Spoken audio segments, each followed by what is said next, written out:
here, definitely acting like a DUI driver at this point. So they had those gang units that were involved in this. They backed out because, as we've talked about before, when you're in a pursuit, you want a full-fledged light bar, black and white, no questions that this person is being chased patrol unit. So they swapped those out.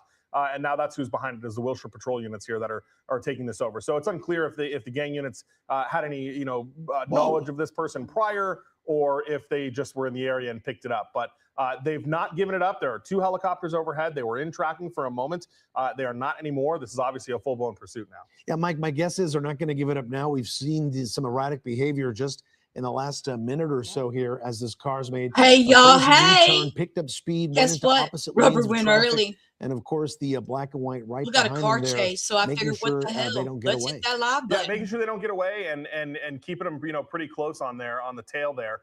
You saw them with that light. They just turned it off, but that patrol car had its left spotlight. Well, hello. To see inside of the car. I figured I'd go ahead and hit that live button early. We'll do our intro and all that in a minute. It does look pretty we'll just tinted, watch this chase for a minute. Every now and again, crime time, right? Oh, maybe a pit maneuver. Hello, Ava. Could this be happening on a residential How street? is everybody? Wow. They were going to go for it there, but they were driving through a parking lot just a minute ago. We heard that as well, that they were. They don't have no lights on. We were back more towards the Mid-Wilshire area. Mike, the lights went out. No. See, he's already gone through parking lot. So close to do We have a crazy nutter. And it's like the driver, making these last-minute erratic moves just kind of stops that from happening. Well, police are becoming more aggressive too, right? You've Mike? been waiting. So when something like this happens, well, thank you for waiting, Ava. I'm glad you're here. They could keep a distance. Yeah, and I want to point something out. We watch this for a minute, then we'll get into some true crime. I actually the want was DUI, which in and of itself is serious for sure. But it is turn it down a little bit more. I got the fire stuff pulled up. I was gonna go live a little bit early and talk to y'all about the fire, the last that Hio had put out. I did find a little stream for that to give more info on that. So while the official want right now is DUI, there may be information being shared behind the scenes between the watch commanders, other officers in the division, or other officers in the region that have dealt with this person before that maybe have some additional information. It's really well, we appreciate you, Ava. We enjoy you being here, love. We really do. I know Hio and I enjoy your company. It's always good just hanging around, Hey, Cindy, over in Vertical. We're going to watch this chase for a minute and see what's going on. They've been driving through parking lots and all kinds of crazy places. So I figured we just watch this for a few minutes before we get into crime. Oh, and we got people standing out there with cell phones. That is so intelligent, y'all. We're going to stand out there with our telephones and we're going to watch and record this because we're in no chance going to be hit by a car while we're doing that, right? Right. District, we're just west of downtown LA. Just very strange driving. I think again, very strange driving. Just kind of like slamming on the brakes. Got Hio in the duck pond. Very erratic, to say the least. Mustang. Oh yeah, I did see Mustang. I had her up already. We got Cindy over in Vertical. It's okay, Cindy. You can be anywhere you want to be so long as you're here. Ava says, hi, Cindy. Not really have the advantage of the helicopter overhead, but yeah, they are, aggressively right back there. I can't tell if they were trying to do a pit maneuver, or if they were almost just looked like they were trying to get. And look, we have more people standing out on the street. And you think he was kind of privy to it. There we go. Now you're in a position. Dude, put the car in park before you get out. What in the actual? Really just taunting the police here. Definitely makes you wonder about, a different state of mind. What is this guy doing? But he's on rugs. He's of, doing a jig. He's dancing. Hands up, but acting very weird. LAPD is not going to want to approach the suspect when they're right. LAPD is not going to want to approach this dude. They're going to be like, nope, we're out. I think it is. And okay, here we go. Look, get him on the ground. So compliant. Wow, definitely curious about the DUI situation there or what was going on. But, okay, guys. Yeah, they managed to come in. He was drunk. Incident. They're going to clear the vehicle now. He was drunk. Weirdos out there, guys. Weirdos out there. Weirdos in the world. So anyways, hi, welcome in. Let's get ready to roll. Y'all ready? Y'all ready? Ramada room welcomes all. Thanks for stopping by, answering the call. Ups and downs are normal for some of us. Many days I beg to get off this life bus. Neon lights flicker, a shadow on the wall. Dreams on the ceiling, we run and then we fall. Sharing stories over paper cups. Wheels keep turning, but never enough. Life's a ride on a rickety old track. Holding on tight, never looking back. In the rubber Ramada room, we couldn't fight. Laugh, cry, love in this crazy ride. Dusty postcards from the edge of nowhere. Heartbeats echo in the electric air. We dance on tables with laughter, we cry in the rubber Ramada room. We're all high.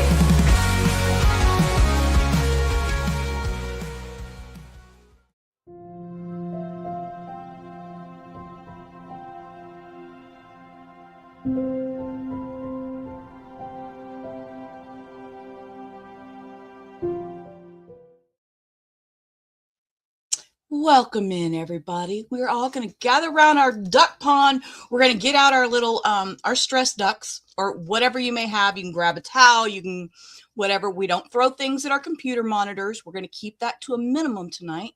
We're going to keep all the throwing and the, you can throw tomatoes in chat. You can throw rocks in chat and everything. We're going to keep our hands off our monitors. I'm not going to punch my monitor tonight. I have my stress duck. My extra one's in the back, just in case. But real quick, what I want to do is Hio left us hanging with the fire. So Hio left us hanging. You don't know my life. You don't know. What do you mean by that, girlfriend? What do you mean? So what I want to do is Hio left us hanging. So it's okay. We don't mind. So we're going to go over here. And we're going to watch. I have 10 minutes. There's a 10-minute video. Let's see. We're going to do this, and we're going to hit play. And we're going to check out what's going on with this fire real quick. Throwing stuff at your PC. Yeah, see, not that I would. Well, yeah, I would. But stress ducks, they work well. All right, let's check out this fire real quick. This is about 10 minutes, and it's going to tell us a little bit more about it and the structure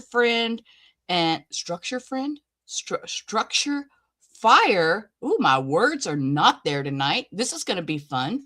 Ramada to the rescue. Yep, we're going to be cool tonight. Good evening. Just before 10 o'clock this evening, crews were called to the Lehigh Valley Hospital after a fire did break out near the Orthopedic Institute.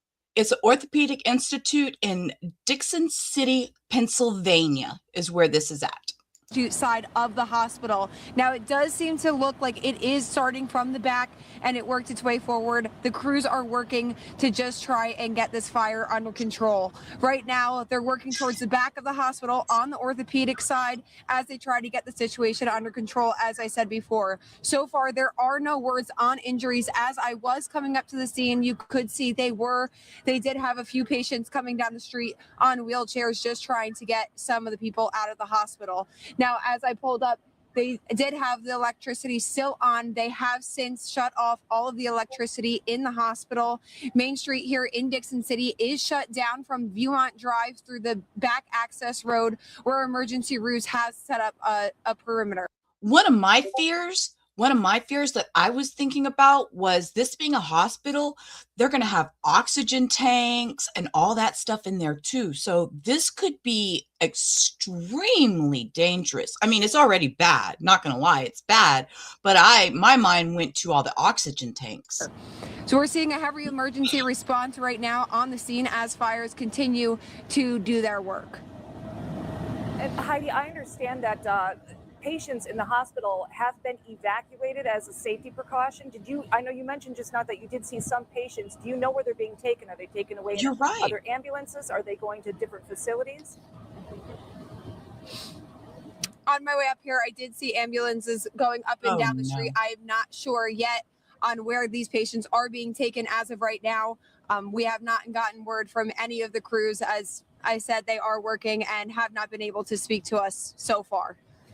Now, this is a huge fire, and I understand that there's a lot of firefighters from different areas in there. What can you see? Who can you tell us is showing up to the scene to provide them some assistance so they get that fire under control?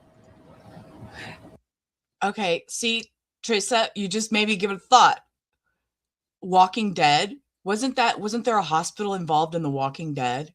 I mean, it was a disaster TV show. I don't know why my mind went there, y'all. It's like Squirrel Moment or something. I don't know why my mind went there. Absolutely. Multiple crews are on the scene. As I said before, I did see Dixon City. I know that Jessup is here also. We have not been able to get close enough to these fire trucks to see. There were many people in the parking lot before. I was actually in the parking lot trying to get some video. They have since pushed everyone back. I'm unsure of all of the crews that are here, but we know that there are multiple crews from the area that are working hard to get this fire under control. Now, I know you arrived there. We're one of the first of our reporters on the scene there, and I know it was challenging getting there because a lot of the streets are blocked off. I mean, that's a busy area.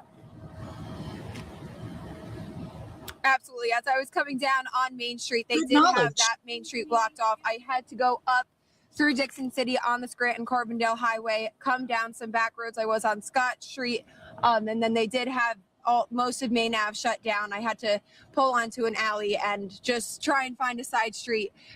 I know this is a recently built hospital. I know that they were talking about that it was a recently built hospital, like just 6 years ago or something like that. Street, the parking and little park areas, known hospital. I have not gotten the chance to speak with anyone. I did get here around 10:30 and just trying to hike up and get to the scene. I did not get to speak with anyone just yet, but I'm sure I will, and I will keep you guys updated as I get to speak with more people.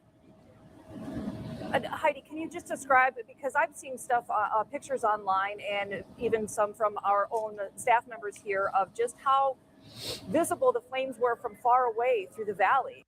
Okay, so what I'm going to do is let's see, we're going to share this tab instead. These are a couple of videos I found on Facebook. We're here in Dixon City, where earlier tonight, the Lehigh Valley Hospital along Main Street. I believe they said that there was 77 patients that they were moving out. And I don't think there was any like fatalities or anything that I heard of yet. So Caught fire. Part of the orthopedic, looks like the fire started near the orthopedic side of the building. They evacuated them. All the patients that were here, 77 patients according to the Lackawanna County EMA director. I'm going to just kind of show you around here. There's crews from all over, state police, EMS, local fire departments. We have crews here we're going to bring you the latest as the information becomes available to us. It's very, very cold, but fire crews are doing a great job trying to put this fire out. We also did hear an explosion before. This is a hospital. There are oxygen tanks. We're not sure what caused it, but we'll bring you the latest as it becomes available to us on Newswatch.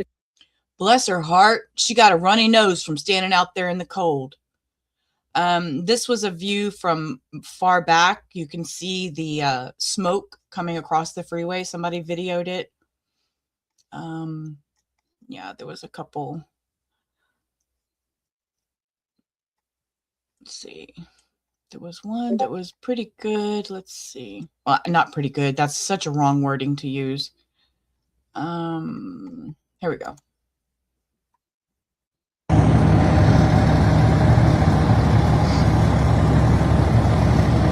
These are, what a horrible, horrible thing to be at a hospital and have that happen. Yeah, see, oxygen exploded. See, and that's what first thing I was thinking was oxygen. So, and I hadn't watched those. I just pulled up a few different ones just to, you know, be able to give to y'all what we got left behind on. Love you, Hio. It's okay. I'll pick up where you left off. And to be honest, I had the Savannah Guthrie mom stuff pulled up, but Hio covered it. So we're not going to do it. We're going to skip over that because she said exactly what I was going to say. But let's get to it. Let's see, share this tab instead. Okay. We're going to review a couple food things first, just because food is weird, okay? They're going to add, hold up. What did they introducing a new ingredient? They're going to add ingredients to tortillas in California to make you healthier. So if you live in California, listen up. You're going to have healthier tortillas, of all things. I don't know. It is. It's a tag team thing. It's like tag team wrestling. Hio pops in, does her thing, pops out. I pop in, pick up where she left off. And check this out. And hang on, I'm going to change my screen because I don't like this one. There we go. Okay. I like the square better. I don't know why. It's the edges, the direct edges. I don't know.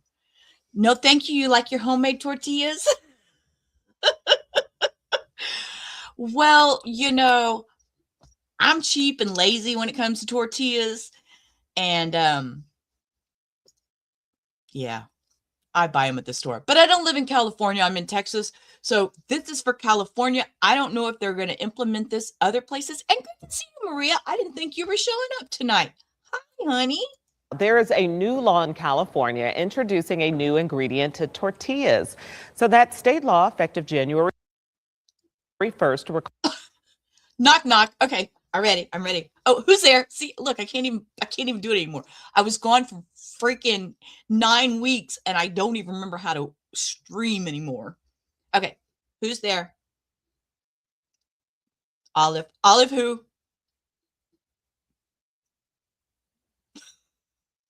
Maria's learning to type faster because of me.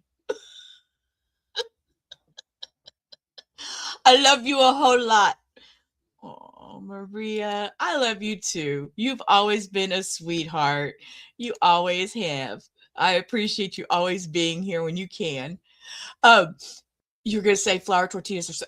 See, okay. And see, and I have one of those things where you put the little ball in it and you press it down, the little tortilla, the cast iron thing. I can't think of what it's called. My mind's not working. The little thing that presses it down. What, Maria, help. What's it called? That thing that you put the ball of masa on and you go and it smashes it. What's it called? Somebody help me. A tortilla press? I don't know. Something like that. But I have one, but a tortillera?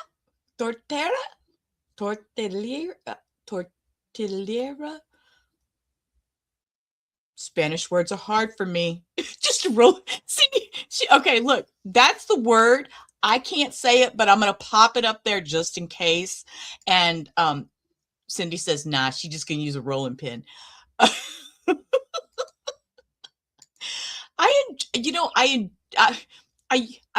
Tortillera.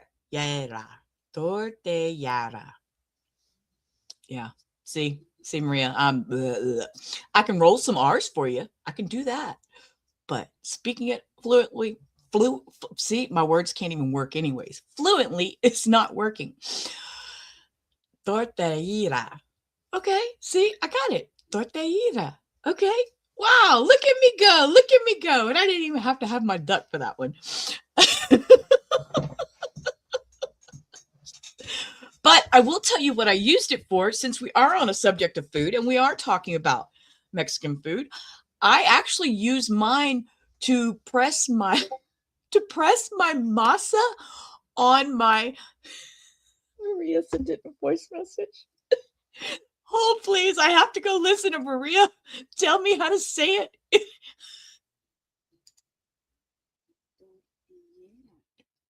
Wait, louder. Tortillera. Okay, that sounded weird. Tortillera. Tortillera. Tortillera. There you go, tortillera. Did I get it? I think I got it. I think I got it. Tortillera. We're not crazy around here or anything. We are Rubber Ramada Reviews. I don't know And I don't know about all that. God dang it. I got heel popping up over here saying dirty words. Actually, it was Bish. Little Bish. Anyways, I wonder if this would be like iodine in salt and vitamins in cereal. I don't know, but they're talking about, I think it's folic acid, and they're going to put it in tortillas. And listen to the story. It's quite interesting. Okay, I'm going to play it instead of jabbering, okay? Okay, let's listen to this lady for a minute. I mean, she's only a minute and 55 seconds. Let me see if I can be quiet for that long. Introducing a new ingredient to tortillas. So that state law, effective January 1st, requires tortillas sold in the state to contain a dose of folic acid. That's a vitamin nurturing newborns. Jody Hernandez has more. Nora Garcia says tortillas are an important part of most meals for her and her family. That's why she was happy to learn that the family favorite will soon contain a beneficial new ingredient. Starting January 1st, tortillas sold in California must contain folic acid, a vitamin research shows can reduce birth defects by 70%. All Latinos eat tortillas, so that is important that tortillas have vitamins. This is our staple for our culture. It's just, I feel like this is who we are. Ana Camacho owns a tortilla business in Redwood City. She makes and sells thousands of corn tortillas every day. While small businesses like hers will be exempt from the requirement, she says she thinks it's a great idea for mass producers. If it helps with the birth defects and mainly Latinas, definitely. I feel like that's a big plus for us. According to the legislation, Latino communities face a much higher risk of severe birth defects in early pregnancy. Adding folic acid to corn masa, a staple item in Latin American cuisine, could lower that risk. I think it's more important, obviously, than our families, which, having our children be born healthy and strong. The addition of folic acid in tortillas is going over well with the Garcias. Nora says another reason to eat up. More tortillas. I'm ready for more tortillas.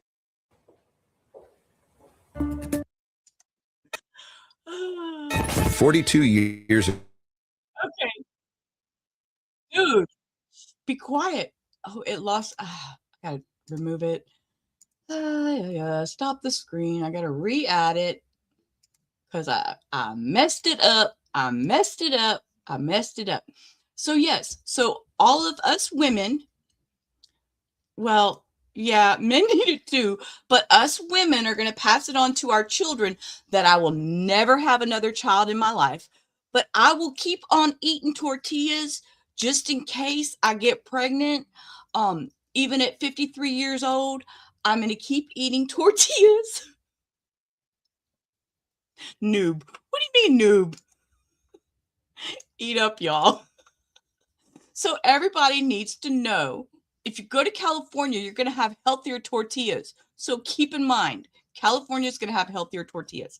Yes, absolutely, Cindy. And I think it's awesome that they're doing that, and probably should do it more, everywhere. I mean, just become a thing, kind of like they were saying, the vitamins in the cereal and stuff, I mean, it's a way. It's more than just pregnancy. I mean, it's an everyday life. So if they did it to all, I mean, even men would get the benefits, women, all of it. I don't know, but we're going to move on because this time, guess what? You're not shipping any? It's okay. I'll pass this out. But guess what? This one is. We have McDonald's tonight again, as usual. Y'all ready for this? All right, let's take McDonald's down. Here we go. A class action lawsuit filed against McDonald's here in Illinois. The plaintiffs believe the fast food giant is lying about what the popular McRib is made of. The lawsuit claims the name and presentation of the McRib would lead a reasonable consumer to believe it contained rib meat when it actually does not. McDonald's says it uses 100% boneless pork and that it never claimed to use rib meat. The McRib made its world debut in 1982 and has sporadically appeared on McDonald's menu. Who remembers 1982 McRib? I do. 1982 McRib, because I remember, as a matter of fact, I remember my dad buying one.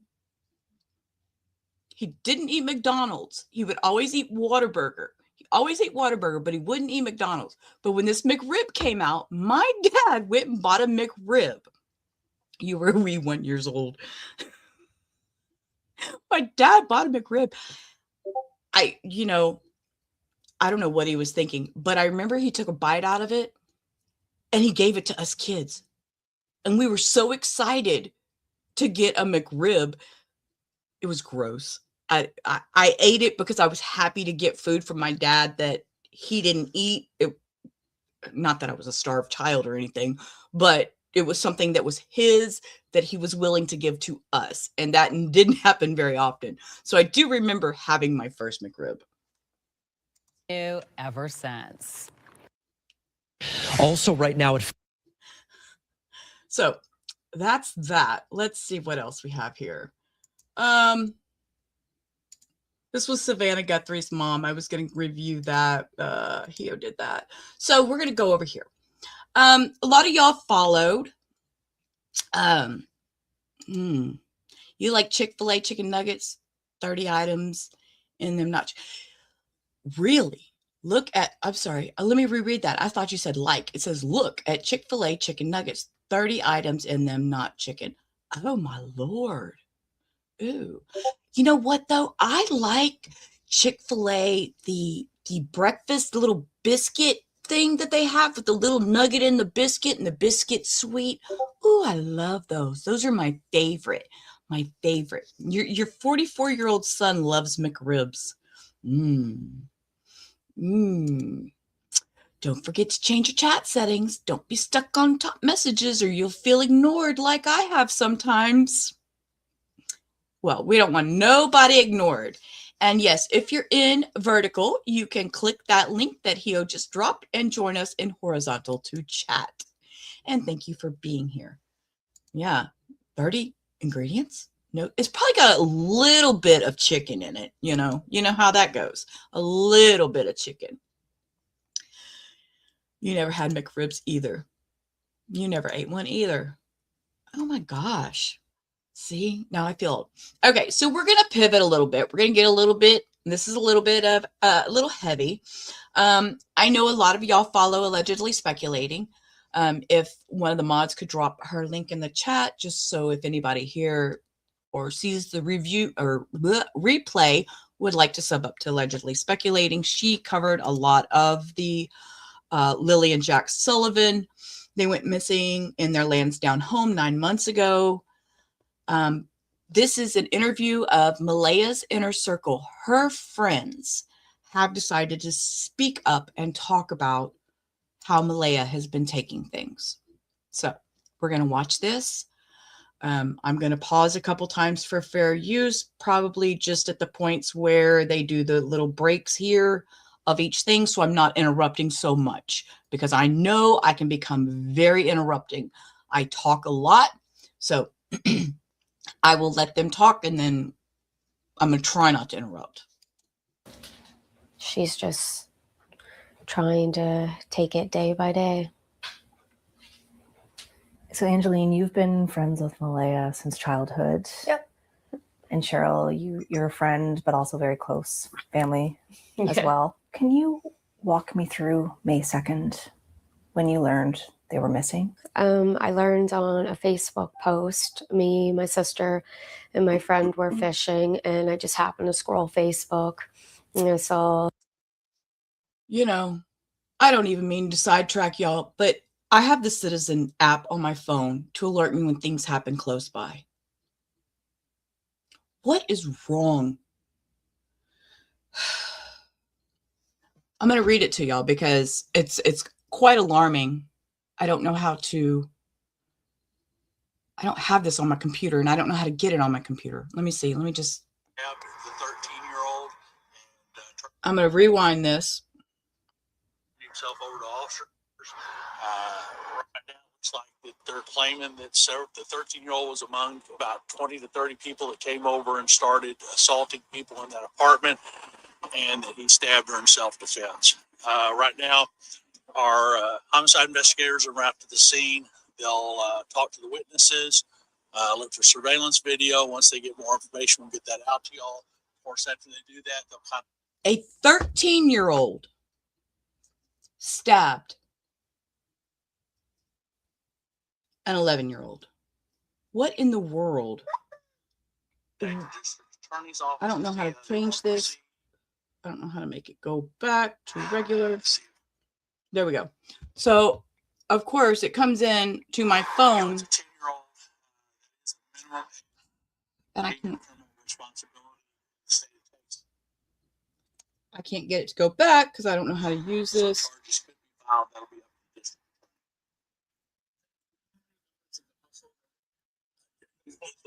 We don't know at this point. There was some kind of disturbance earlier today at school involving several teenagers.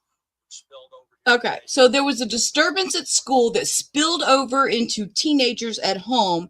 A 13-year-old girl was fatally stabbed near the apartment.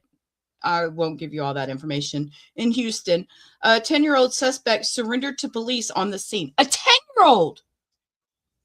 A 10-year-old! Stabbed a 13-year-old kid. And this is all from stuff that spilled over from school. They finally got the 10-year-old to come down. They turned himself in. He was being uncooperative at first. What is wrong with kids? I just don't know. I just don't know. Let me give you a little background. Lily and Jack Sullivan. Hang on, let me pull it up because I don't want to give y'all any information that is wrong.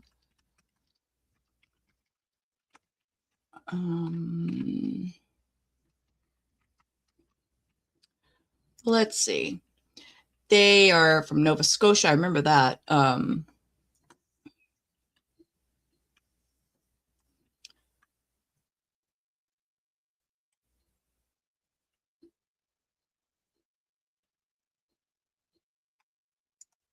Okay. So Lily was 6. Jack was 4 then. He's now 5. He's had a birthday, but they're missing from Lansdowne Station, Nova Scotia since May 2nd, 2025.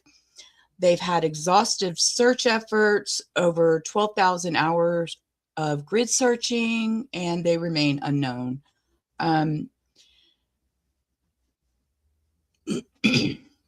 Their stepfather was charged in late January 2026, Daniel Martel, but he was charged with sexual assault, and forcible confinement.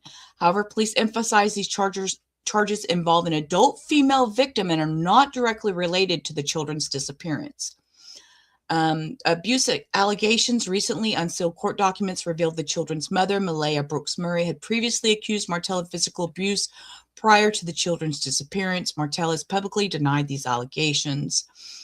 Nova Scotia government continues to offer a reward of $150,000 for information leading to the children. Lily is 4 foot, 60 pounds. Jack is 3 foot 6, 40 pounds.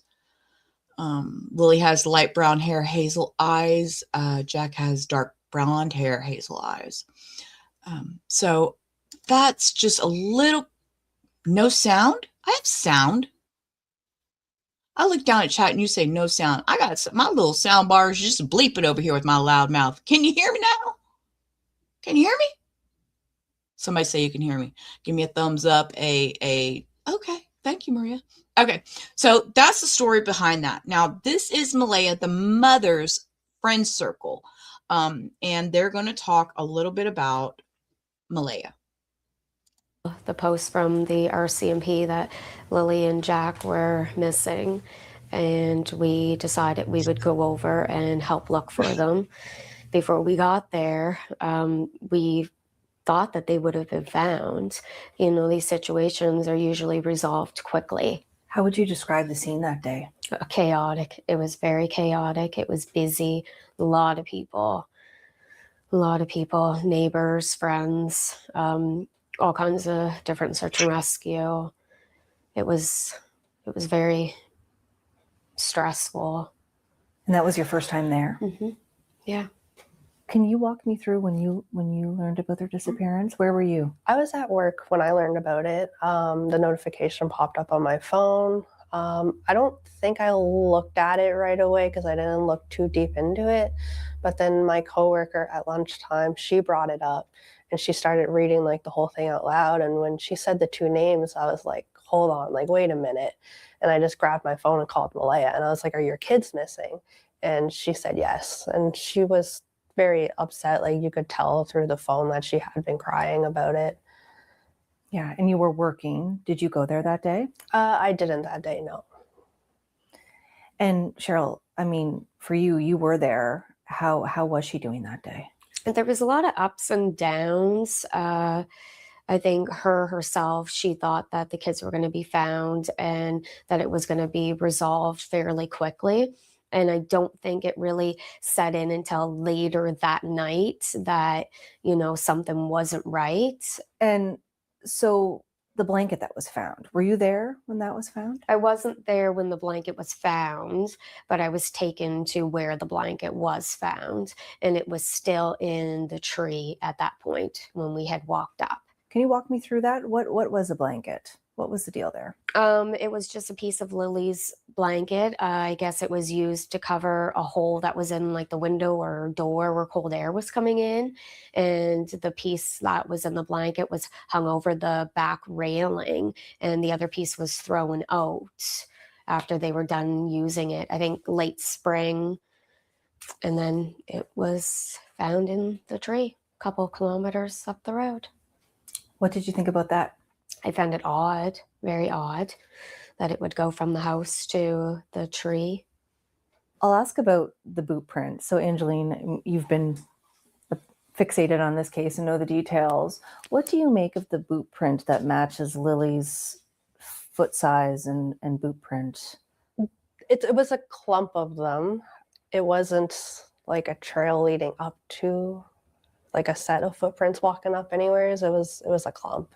Oh, so it was multiple footprints, not just one? Oh. Okay. I didn't follow this closely, but I thought I had heard it was just one boot print.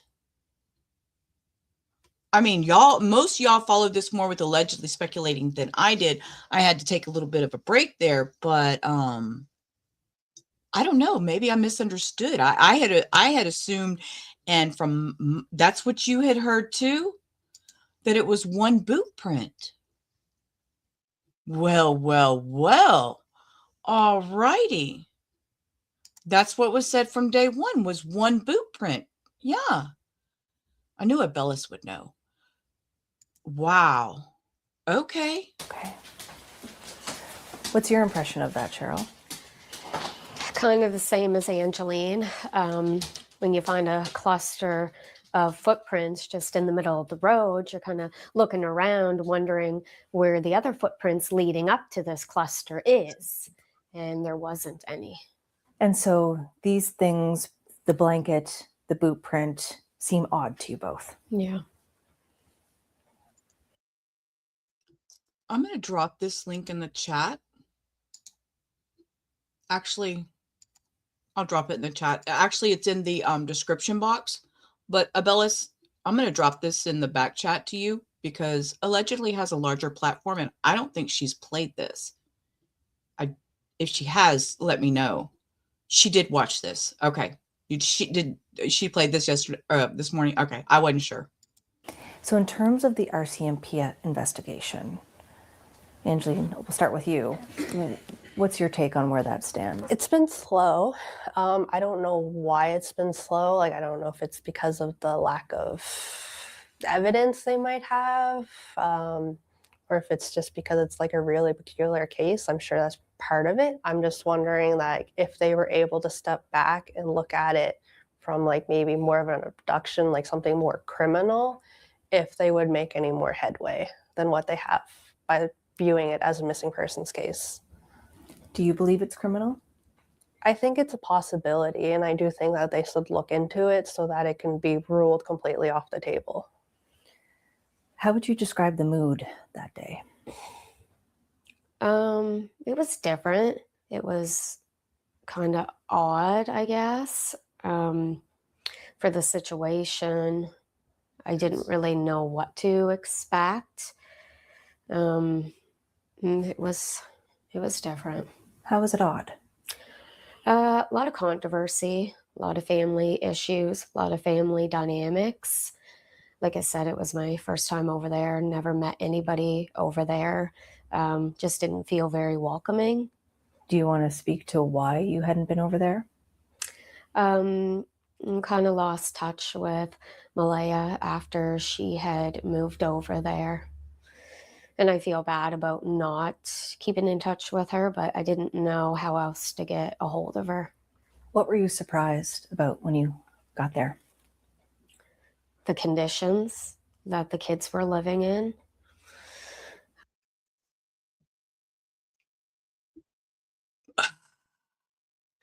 Deep breath, breathe in, breathe out. This is more, I mean, so these ladies haven't been around Malaya a lot because of what? Where she was living, the situation, her. Yeah. And yeah, Discord's perfect, Abellis.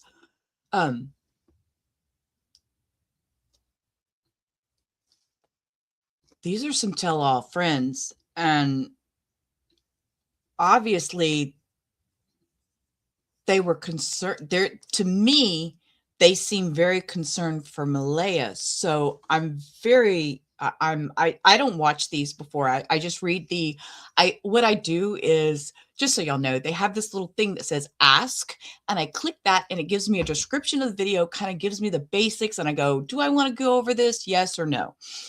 That's how I choose to do a video or not. I do not watch them in advance, so I do not know exactly what they're going to say. So you will find my reactions to be very raw because it's a review channel. I review things, and these are raw live reactions. Things that we had learned through looking for the kids.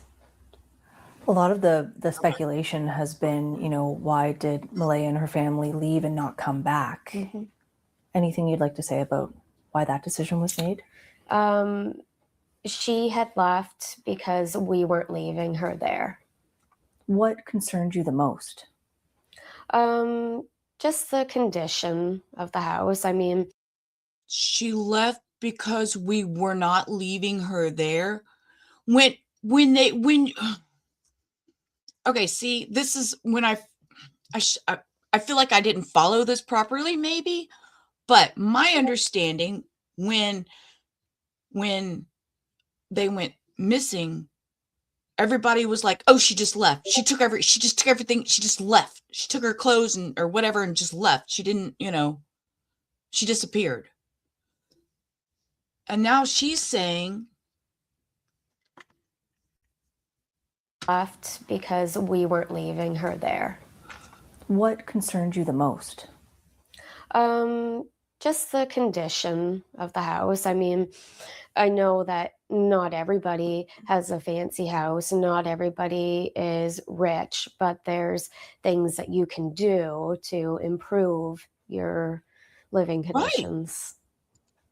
Right. Yeah, because she never grew up that way. Her mom always had a nice clean house, and her grandmother always had a nice clean house too, and that's how she was. That's what she was. Yeah, that's one of the things I'm very familiar with her too. Like, I'd be going over and she'd be like in the middle of like cleaning or doing some type of like chore for the day. And so how are you supporting her now through this? She has been here pretty much every day since the kids went missing. Yeah. We just try to help her and guide her in the right direction and give her the hope that the kids will be found. Yeah, the support that she needs to like navigate it, either like emotionally or just us being there, like talking about what she could do and like how it might be like a benefit. Yeah. How is she doing? Not great. I've noticed a significant decrease in her weight since the kids have gone missing. She's just trying to take it day by day. Okay. And so how did the rest of that week go? It was hard, especially the 6th day when they scaled back the search and gave the briefing that they did. It was hard to hear that, but we never gave up the hope of finding them. And we still don't. And I understand there was a request for an Amber Alert. Yes. Can you tell me about that? We had asked for an Amber. You know, they may have, Cindy, and that's kind of the assumption I was kind of getting, was they told her, you know what, you don't live like this, you're better than this, and you know, you need to get the fuck out of this. You know what I'm saying? You know, they may have just, you know, told her, no, you're not staying here, we love you. And you know, I mean, they seem like they're true friends. They really seem like they're true friends. And had they not been at the trailer, they didn't see how she was living. You know, so wow, that's a lot. That's a lot. Yeah, I got them all. I seen it popping up in my Discord. Thank you. You're awesome, Abellis. I appreciate it. Yeah, I mean, and you know, they pressure her to leave because they're like, no, you're not going to live in this trash. You know, you're better than this. We love you and we want what's better for you. So maybe it was the mom and the friends. I mean, it's just, wow. There was a request for an Amber Alert. Yes. Can you tell me about that? We had asked for an Amber Alert a few hours after the kids had went missing, and we were told that they were working on it. So they had to send it to their supervisor, whoever deals with the Amber Alerts, and it come back saying that it didn't meet the criteria because apparently you have to have like a suspect or reason to believe that they could have been abducted. This is a problem. This is a problem. This is a problem. Amber Alert should go out as soon as they reported missing. The Amber Alert should be activated if they know it is a legitimate missing child. It doesn't matter if they were abducted, if they were ran away, if it doesn't matter. It doesn't matter. It doesn't matter. It's a missing child. Okay. And it come back saying that it didn't meet the criteria because apparently you have to have like a suspect or reason to believe that they could have been abducted. So all we got was a vulnerable missing person alert, and it only went to Pictou County and again. A vulnerable person alert? And Truro, I believe. So it didn't even go like Nova Scotia wide, just those 3 areas. So that was pretty disappointing. So you were told there would be an Amber Alert coming? Yeah. They said they were like we'd ask them every hour and a lady would tell us that they were working on it. And yeah, and then we never got one. We were disappointed. But it also gave us reason to think that they thought they were in the woods and that they were going to be found and that nobody took them. And you've both been out there. We met at the volunteer search back in November. What were your impressions going back to the scene then? I almost felt sick. We were hoping that we would be able to find them to have some type of closure to the case. But being out there, that's even gave sad. us a little more. That's even sad thinking that they would go for the closure part. That's hard. That is so hard. Insight of the area where it wasn't as busy that day as it was on May 2nd. So we were able to really look around and get a feel for, you know, what the woods was really like. And so leaving there, what did you feel? I mean, basically, that's what they were saying, unless there was somebody tied to it as a suspect, or there is proof that just because they ran away in the woods, they weren't going to do it. I don't get it. I don't get it. Yes, the mom is a Canadian Indigenous person. Her culture are very closed. They had a lot of problems with government, media, and cops for decades. Now they stay quiet. And exactly, and I do believe that's why she's probably not speaking out, and she's staying in her own little bubble of friends, and thank God she has these. Felt a lot of disappointment, but also a lot of relief. We didn't find them, so it gave us hope that they're still okay. Did you leave there with the impression they weren't in the woods? Yes. Yeah. Did you go through the woods with the lens of two little children navigating that and whether that would be possible? We did, like the cliffs and the hills and the water and the amount of times that we had fallen. A number of us fell. There was a few injuries through different teams. Yeah, it's hard to think that they could have navigated any further than a kilometer, really.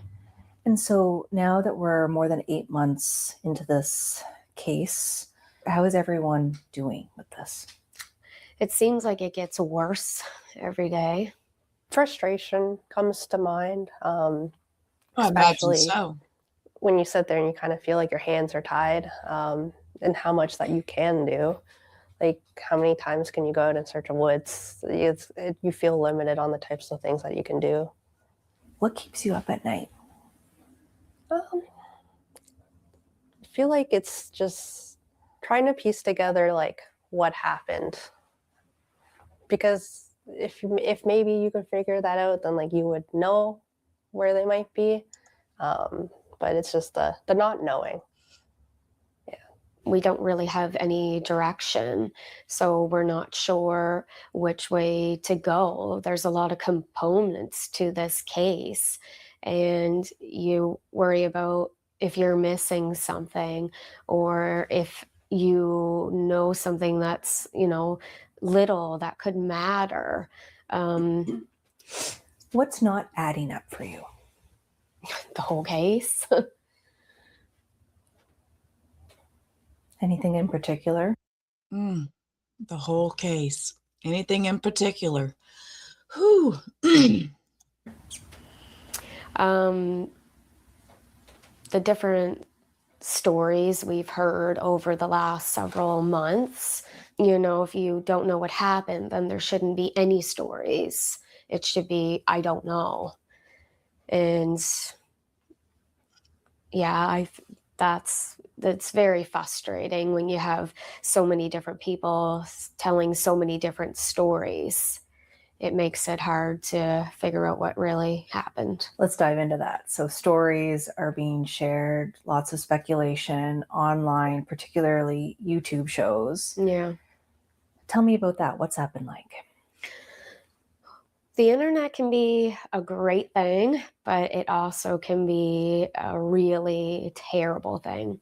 We have met some really great people through this whole tragedy, and we've also met some really mean, nasty people. There's a lot of speculation, a lot of theories, a lot of blame. Yeah, it's been really hard. It's definitely toxic is the word to use, and frustrating. It can take away from the main point of the case. You know, I have so many things I want to stop and say right here. But I'm going to stay out of the drama.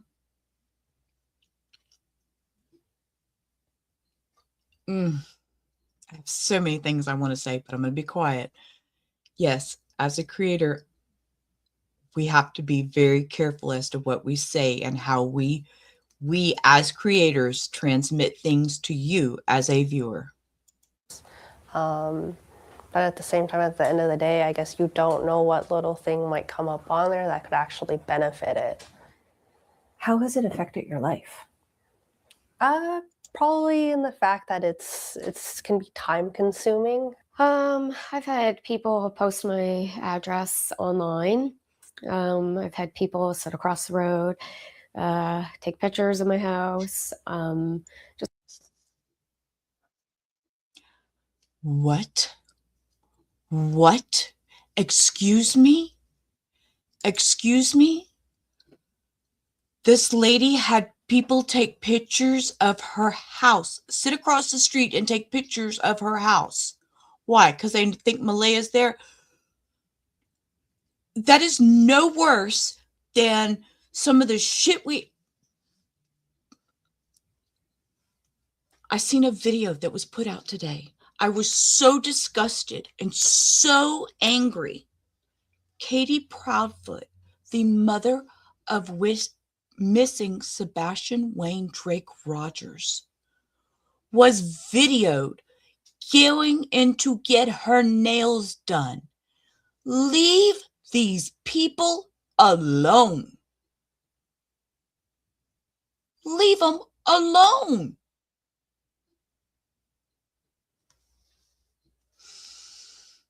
a lot of nasty things. In the beginning, a lot of people blamed us for having the kids. A lot of Rewind that just a second. Need to breathe a minute. Line. I've had people sit across the road, take pictures of my house. Just a lot of nasty things. In the beginning, a lot of people blamed us for having the kids. A lot of people don't know the dynamics around the situation and know that we didn't speak to Malaya for almost 2 years prior to the kids going missing. We didn't know where she lived. For you, Angeline, seeing your best friend going through. You know what? Some people do things for a reason. Malaya may have thought that's what she wanted at the time. You know, moving, getting away, dropping everybody. Maybe Daniel was possessive over her and didn't let her have friends. I don't know.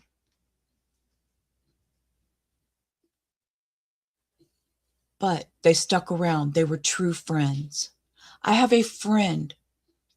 She knows who she is. She watches me every once in a while. She doesn't chat or anything. I've been friends with her since junior high school. We talk maybe every 6 months, might even be a year we'll go without talking. But that's a friend. That is somebody who will always be there, you know? So Malaya is so lucky and so blessed to have these two girls as their friend, as her friend. I'm just, she's lucky. She's lucky she has these friends. Exactly how many of us have made the wrong choice as a partner? I have 3 times. 3 times, not gonna lie, 3 times I've made my mistakes. 3 times. I'm finally where I need to be. It took me until my late 40s to figure, oh, look, oh, I forgot, look. Let me pull my shirt up, look. Matco Tools. See there? Some of my little, oh, over here, it's pink ribbon. Forgot about the shirt that I had on. That's my Matco Tools pink ribbon month that I gotten. Anyways, I don't wear this very often. Anyways, squirrels in the chat, y'all. See, this is what happens. I saw my pink ribbon and it totally threw me off. I'm in the middle of a conversation. Anyways, yes, so we make wrong choices. I did it 3 times. It took me a lot of times. I remarried one of them twice. I remarried one of them twice. It was for insurance purposes, but shh, we're not going to go through all that. You know, we do what we have to do at a time of need sometimes. So, yes, I did marry my ex-husband back so I could have insurance. it is what it is. Didn't last very long. Got what I needed, and then we ended up parting. But anyways, and then I went on to another idiot. It is what it is. Wasted 12 years with that one, you know? Oh, anyways, yeah, I totally lost my train of thought there. We all make crappy choices sometimes. And yeah, it's beautiful to have friends like that. I don't talk to her, like I said, maybe every 6 months. She called me. She this crazy nut, love her to death. She'll know when I say this, she'll know. She messaged me. She messaged me Sunday and she said, "Hey, Sheila, I need to go buy some tile for the rent house and I need somebody that'll keep me money minded." She said, "And I know you're cheap and you'll keep me in line. Can you go with me sometime between 9 and 1 this week?" Bitch, I sleep till noon every day. My man don't get home till 4 o'clock in the morning. Ain't no way I'm getting up at 9 o'clock in the morning. She done lost her mind. I love you, my BFF from junior high. But, honey, I don't get up that early. I know we only talk every 6 months or so, and we message each other once every 2 or 3. But I don't get up that early. I'm not that kind of friend. I love you, but no. And like I said, she knows I'm cheap. She knows how I am with my finances. So, anyways, squirrel. See what's happened? See, look. Okay, back to this. I'm sorry. That was so rude of me. Totally went off the rails of conversation in the middle of this sad story. But we need this little bit of comic relief sometimes to get through some of this hard stuff. So y'all know that's my style. Through this, what's that like for you? Let's back it up just a second. We didn't speak to Malaya for almost 2 years prior to the kids going missing. We didn't know where she lived. For you, Angeline, seeing your best friend going through this, what's that like for you? It's definitely highlighted how seeing how her world has like turned upside down. It's where I look at the social media a lot. It's seeing the lack of like empathy, or like the lack of people wanting to be open-minded and understanding, and like constantly blame her. I find that's what really bothers me the most. But at the end of the day, like, they don't know her. I know her. I'm a stranger to them. Like, how are they going to trust my word? And you have people who turn around and say, well, you think you might know someone. So it feels like a never ending battle. Sleep well, Maria. She's not a bad person. She's not a bad mom. I guess if you know Malaya, you would know that that isn't out of the ordinary for her. That's just who she is. She was always quiet. She was never a confrontational Love person. you too, baby. Get some She's sleep. like very shy. She only like. And hey, Maria, I think you have school tomorrow night, right? Don't forget, it's tomorrow night. To talk to certain people. She doesn't like to broadcast herself. She's just, if you know her, then that's just the way she is. And I know that her behavior to a lot of people may seem odd, may seem different, and it may not be what a lot of people would do if their 2 kids were missing. But until you're in that situation, you really don't know how you would act. A lot of the speculation is towards Malaya, that Malaya knows where the kids are, that she had something to do with their disappearance. Some people have even gone as far as to say that she murdered them, or that they're on the reserve being hidden, which is absolutely insane. If people don't think that the RCMP haven't looked into that after 8 months, it's just beyond me. And how does the intense spotlight internationally for this case contribute to that? in some aspect, we think it's good because we want to keep them out there. We want people to see them, especially if somebody did take them and somebody just happens to see them and then sees that they're online, or if Jack and Lily are watching TV themselves and they see somebody and know that, you know, somebody's looking for them, that we're still looking. Yeah. What would you like the public to know? We'd like them to know that we're still looking for Jack and Lily, and just because we're not online broadcasting everything that we do doesn't mean that we're sitting behind the scenes not doing. And I would love for everybody to take that in consideration for any missing child's parent. Just because you do not see them out there searching, you do not see them doing things in the public eye, does not mean they are not searching for their child. There is things that go on behind the scenes. And squeeze a duck, squeeze a duck. Doing anything, because we've done our own searches. We've done posters, we've done, you know, a lot of things behind the scenes, but we don't feel the need to have to tell the internet and the public everything that we're doing to keep their name out there. We're not looking for the attention. We're trying to keep the focus on Jack and Lily.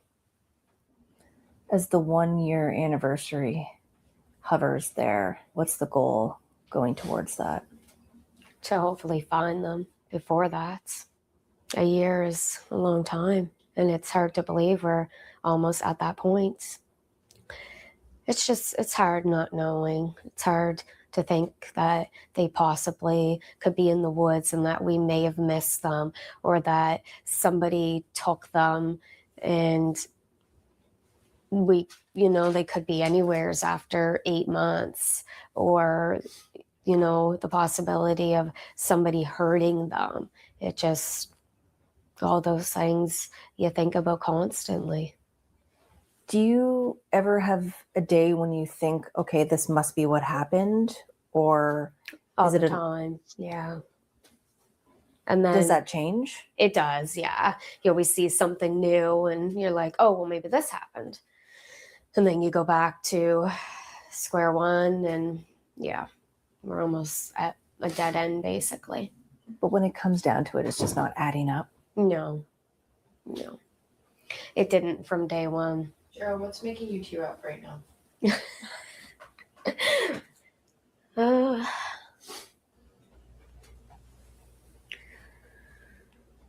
It's just hard. You try to hold it together. How much of your day is spent holding it together? I mean, you're there with Malaya constantly. Yeah. When I'm at work, I'm okay.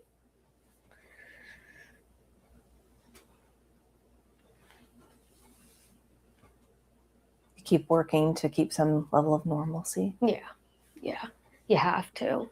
What has this done to the family? I feel like it's the only thing they think about. Yeah. Is when they'll have some kind of good news from the RCMP. In an aspect, it's kind of brought everybody closer.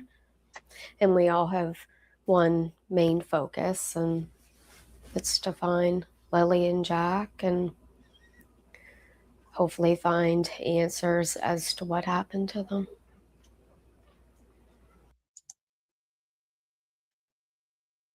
Okay, we're going to switch over to this tab. This is Lily and Jack Sullivan. I wanted to be sure to put their faces out there with this stream.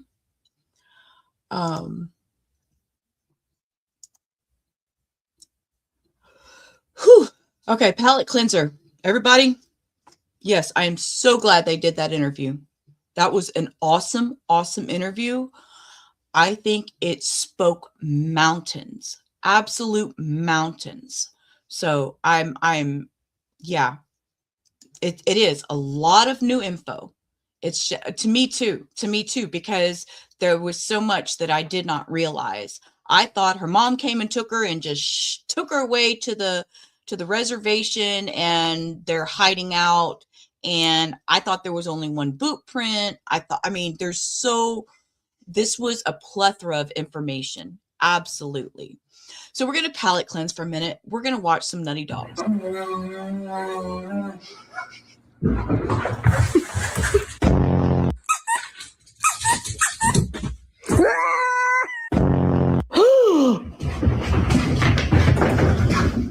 Look, it's meat. Bella sent this to me. Bella sent this to me. She was like, look, it's meat. Meat was in there. And you know what? Tolly, actually, this looks a lot more like Tolly than it does meat. Mm-hmm.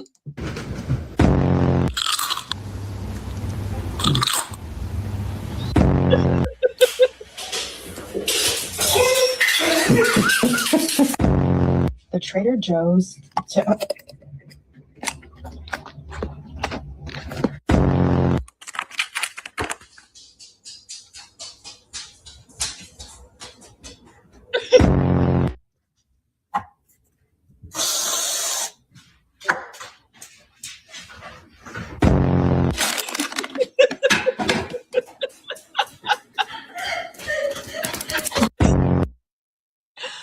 Okay, but I hold up. Okay, so let me switch over to this next one that we're gonna do, and we're gonna share this tab instead. Okay, but listen, y'all. I mean, you know, I will play my own video because this was when I first started YouTube. I was just starting out. Let me go find it. Here it is. We're going to share this. Oh, damn it. Come on, work for me. And just to get. Nope. And just to get. Why did I do it? Wrong one. Hold up. Hold up. Hold up. There's, y'all, look. I'm telling you, I've not lost my mind. These are my shorts. See, here it is. Here it is. They left the child unattended in the car while they're there drinking. Why is it not playing my video? They left the child unattended. Christina and Josh. It will So not the play guys that should just video. be honest, because Why is it not playing that video? I'm going to scream. Y'all, why will it not play the video? Okay, there's a video. A meat stole the cheese off the counter. He was so bad. I was making these hamburgers. I put cheese on one and cheese on the other. I was making 2 hamburgers. I turned around and one of the slices of cheese was gone. And I was like, where did the cheese go? Anyways. Okay. All right. We'll go over here. We're going to go to this crazy lady. This crazy lady, Meat is your hero. Meat is my baby. My baby. My baby is going to get fixed Saturday morning. Spay and neuter your pets, people. Okay. So this crazy lady, she's a Connecticut mom. She's already charged with trying to kill her estranged husband by allegedly poisoning his wine with antifreeze. She's now facing new criminal counts tied to an alleged scheme involving her children.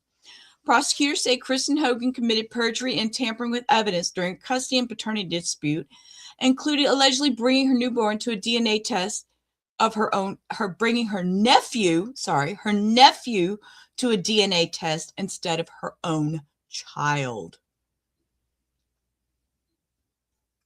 She's trying to do paternity scam. What is wrong with people? What is wrong with people? In the case of a Connecticut mom who allegedly tried to kill her estranged husband by poisoning his wine with antifreeze. Kristen Hogan is facing new charges, and this time it's for alleged deceit involving her children. What new court documents unveil about the questions that have gone on for years about who the father is of her children and why those questions are now leading to new charges. We're on the case presented by Law and Crime. I'm Chris Stewart. So if you're injured, you can start a state in a home worth more than $1 million. She looked a little scary.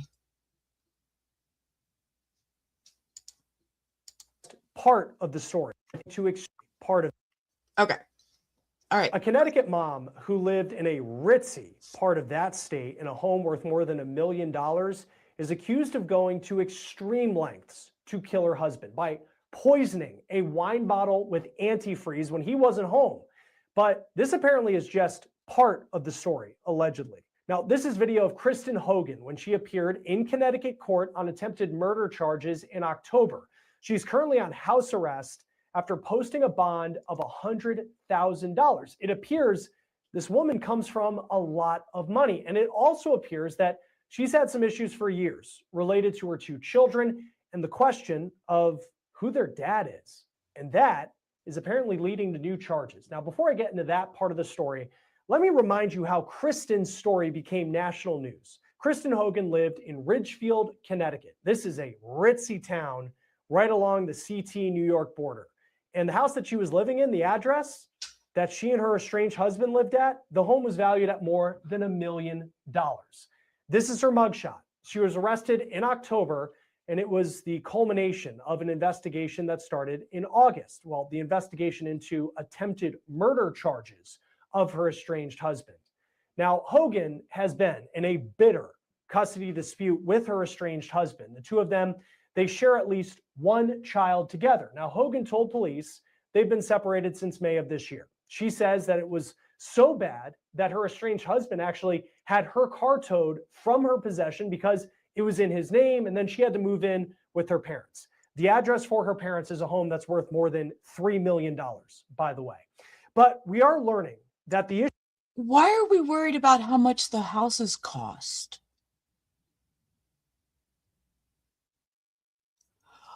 Oh, okay. I get it because, Issues with Hogan, they go back years. Now, before we get into that, I want to start with what happened on August 5th. Hogan's estranged husband said that he had family over and someone brought a bottle of wine. They didn't finish the wine that night, so they corked it, they put it away. 2 days later, that estranged husband and Hogan, they were due to be in court because Hogan, the female, she had filed a complaint. Hogan did not show up to that court hearing, though, even though she was the one who filed the complaint to have the hearing. I think, now this is just my opinion, we're going to see where it goes. I think that she's going to be, with all the trouble she's in, they're going to make sure she doesn't have any assets in her name. I don't think they're going to want assets in her name. And they're talking about the prices of these homes. Just the my man thought. said while he was at the courthouse waiting for Hogan, he gets an alert from his Wi-Fi router at his house that Hogan's phone was allegedly inside. When the alleged victim got home, Hogan wasn't there. So that was August 5th. Let's go 5 days later, August 10th. The estranged husband says he had some of the wine from the dinner party a few days earlier, and when he woke up in the morning, he was vomiting and he had to go to the hospital. Doctors actually thought he was having a stroke at first because he was slurring his words. He could barely stand.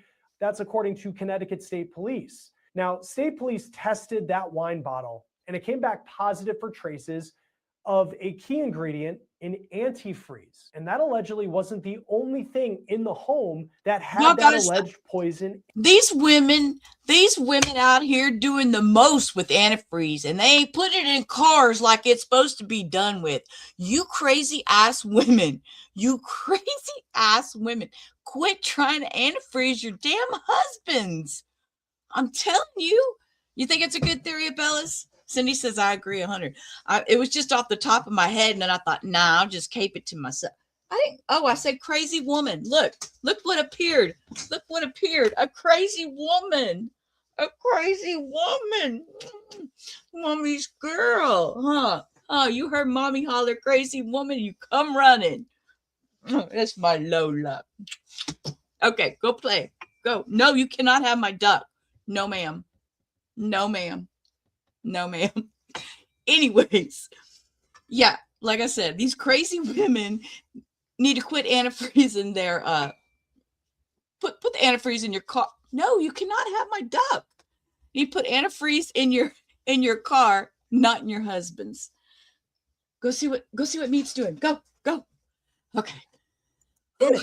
Now, as this part of the story was developing, on September 29th, the man called police to tell them that the child that he shared with Hogan was in the hospital. That child was allegedly showing similar symptoms to what he had dealt with. Hogan allegedly told social workers that her estranged husband... Wait. My mind didn't absorb that. Whose child? Was it their child? Wait, I didn't think I absorbed that right. I think he said that was their child was in the hospital. 29th, the man called police to tell them that the child that he shared with Hogan was in the hospital. That child was allegedly showing similar symptoms to what he had dealt with. Hogan allegedly told social workers that her estranged husband could be poisoning their child. Now, based on those allegations, the estranged husband was actually removed by hospital security. Police then start talking to Hogan, and she told them that she believed that her... The estranged what? Just because they're estranged doesn't mean he cannot come in the hospital to see his child. I mean, yeah, when Muffins was in the hospital, she was in a coma when she was 5. Oh, she just turned 6 actually. She was 6 and she was in a coma, and I let her father come in. I want nothing to do with that piece of shit. You know, it had been 5 years since I'd seen him. She was 6 years old. I left him when she was a baby. There was no way I wasn't going to be that way. Y'all doing the most. Stop that shit. Her estranged husband was poisoning her child. And she also said that she was living with the man full time. And according to the estranged husband, that just wasn't true. But she did have full access to the house. Hogan told police that she didn't go to that court hearing for the complaint that she filed because she says she was with her family in Rhode Island. Now, that was the day that Hogan's phone, remember, was allegedly inside of the house. Then police told her what they found in her search history. And this is where the story gets stunning. Hogan allegedly searched for potassium cyanide, potassium ferricide, citrate cyanide, potassium thiocyanate. Okay, see, I, being the true crime, the nerdy, the nosy Mrs. Kravitz, gonna peek in through my mini blinds because I need to know. I want to Google these words right now, and I'm holding back. Y'all do not know how hard I'm holding back to not Google these words on my screen. I want to Google these words, but they'll be in my search history. Y'all, help me. Help me. I want to Google these words because I want to know exactly what they are. Oh my gosh. Okay, I'm not going to do it. We're going to carry on. We're going to keep watching because do not Google these words. Do not Google these words. And monoethylene glycol. On top of that, she allegedly searched just how much of those substances, quote, would kill you and where you could buy those substances. She reportedly searched several measurements like kilograms to pounds. And she apparently wasn't done. She also allegedly searched for, quote, penalty for not... Milligrams to pounds. Milligrams to pounds. That's a big difference. 1 milligram to 1 pound. Rubber do it. We're here. Man, y'all, I'm telling you, if you pull up my, just for shits and giggles, I'm going to go to my Google Chrome and I'm going to hit the little thing where it tells me. We don't have anything. Not for today. Oh, here on this thing. This is the thing it tells. Oh, geez.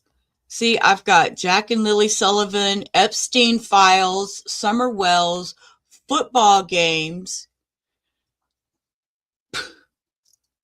Brandy. Y'all shut up. Don't judge me. Do not, Ramada reviews. Do not judge me.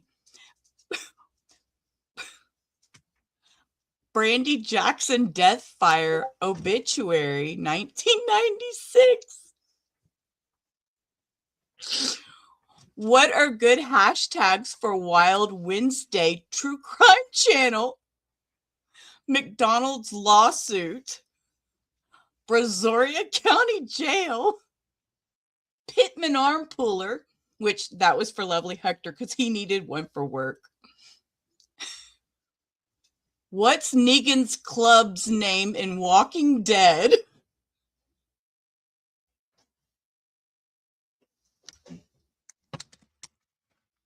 What's Negan's club's name in Walking Dead? Who knows that answer? Who knows that answer? Okay. I know. Did it? The screen started buffering when I said Epstein. It went, we're canceling her. She said that dirty word. I was looking at crazy stuff today. Okay. Okay.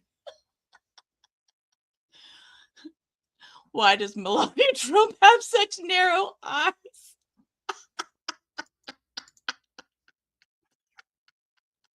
Oh, Tressa. Oh, y'all, see? Oh, yeah. Search histories could be a bang, couldn't they? Appearing for court hearing on your own motion. Now, this was all a day before Hogan did not appear at that hearing that her estranged husband was at. Now, when confronted about her search history, Hogan allegedly said she didn't know what police were talking about, and she only recognized the word cyanide, she says, from the show Psych, which you might remember it ran. Good night. And by the way, Negan's club was named Lucille in The Walking Dead. And I'll tell you why we questioned this was because we were watching a show on ancient history, and it was a little club and it had nails sticking out of it.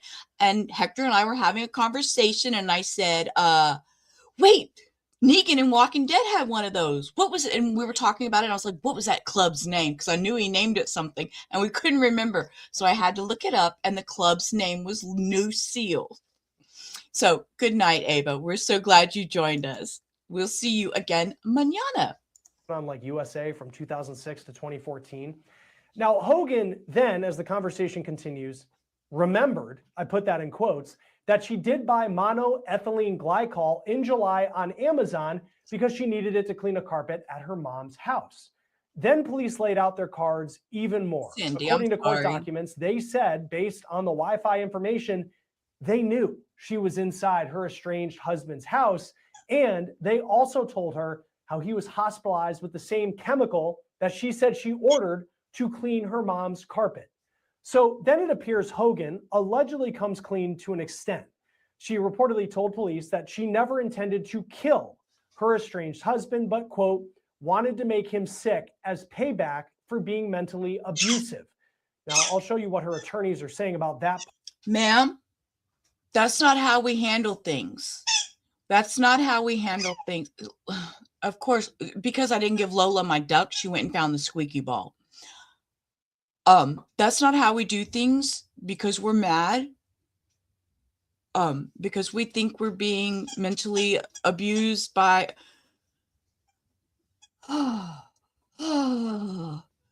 Ma'am, get a divorce. Walk away. Do like I did. Throw your shit in pillowcases and put them in your car and leave. Find a better life. Why do this stuff? What is wrong with people? See, this is why I'm not a people-y person. I'll stay home and find me a couple friends, and that's it, y'all. Whew. Part of this case in just a moment. Hogan then allegedly said she didn't measure how much she put into the wine bottle, and when asked if she put the alleged poison anywhere else in the house, she said she did in an iced tea bottle. She says there is no way her child or any other child could have consumed that tea. She claimed her search for how much of the chemical could kill you was after she learned her estranged husband was in the hospital. Can they not look at... Well, it doesn't matter. I mean, because I was thinking, can they look at the bottle? And my first thought was, can they look at the bottle and see how much was missing to know how much she poured? But if she poured some in this one and some in this one, you know, some in the tea jug and some in the wine jug, then no, she probably didn't know what she put in what. What y'all got it. Y'all ladies need to behave. Hospital, not before. Hogan was arrested, and she is facing a charge of attempted murder for allegedly putting antifreeze in her husband's wine bottle. She is also facing a charge of interfering with an officer. Hogan appeared in court in that case with her attorneys. What did she do to interfere with an officer? I need to know more now. Has this even... This was from December 2025. Okay. Kristen Hogan. Okay. I need to go look. I'm going to hit play on this and we're going to listen, and I'm going to go look her up because I need to know now I want to follow her. Who said she was posting $100,000 cash to make bond. Again, it appears this woman comes from a good bit of money. She also was allowed to go live in Massachusetts on home confinement with her grandparents. The reason she was going out of state was because there is a Department of Children and Families order that does not allow her to be at her parents' house in Connecticut, the more than $3 million home where she was living. She will be wearing a GPS monitor, and she will also be meeting with a parole officer once a week. Hogan went to a hospital to be evaluated for mental health issues before she headed to Massachusetts after posting bond. Now, in that case, Hogan... Okay, it says she's to return to Danbury Superior Court on January 27th, 2026, which is past. That's the last thing I see under legal status. It's in Connecticut. Huh. Maybe me and Hio will look into it more and find out, because now I want to know. Now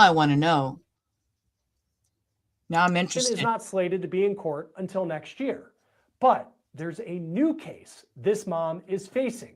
Kristen Hogan turned herself into police in Connecticut on December 11th. And this is her new mugshot. Hogan's new charges are 3 counts of perjury and 1 count of tampering with evidence. And this is why. State police say when they arrested Hogan on attempted murder charges, they discovered that she was allegedly involved in what they called a, quote, deceitful act related to a custody battle involving...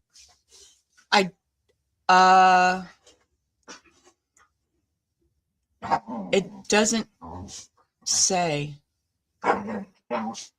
They do say that he was in the hospital in ICU and required dialysis from this incident. So this was a lot more than just a little bit. You know what I'm saying?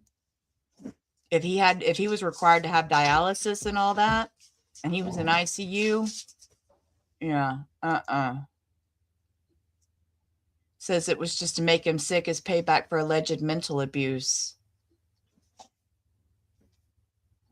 Huh. I'm gonna have to look into it more now because I'm like really, really interested. Her children. We found Connecticut court records that show there have been some major questions involving in what they called a, quote, deceitful act related to a custody battle involving her children. We found Connecticut court records that show there have been some major questions of who the father is of her 2 children. Police say Hogan gave birth to her first child in September 2020.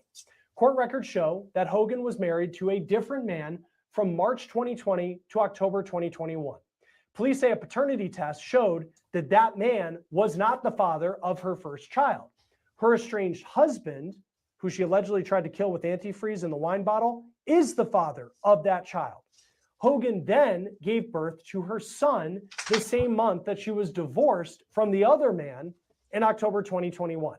Police say Hogan claimed that she knew who the father was, but she would not say his name. Now, this led to a dispute and DNA testing was requested.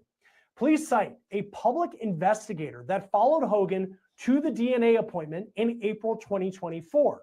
The public investigators say they saw Hogan bring a boy to that appointment and then followed her for hours after that. The testing came back and showed that not only was her estranged husband not the father of that child, but that she was not the child's mom. How does that happen? Did she think that they were only going to test the father? Did she really think... Lola, what are you chewing? What is that? You just dropped it. What was it? Hang on. I don't know what it was, but she just... What are you chewing?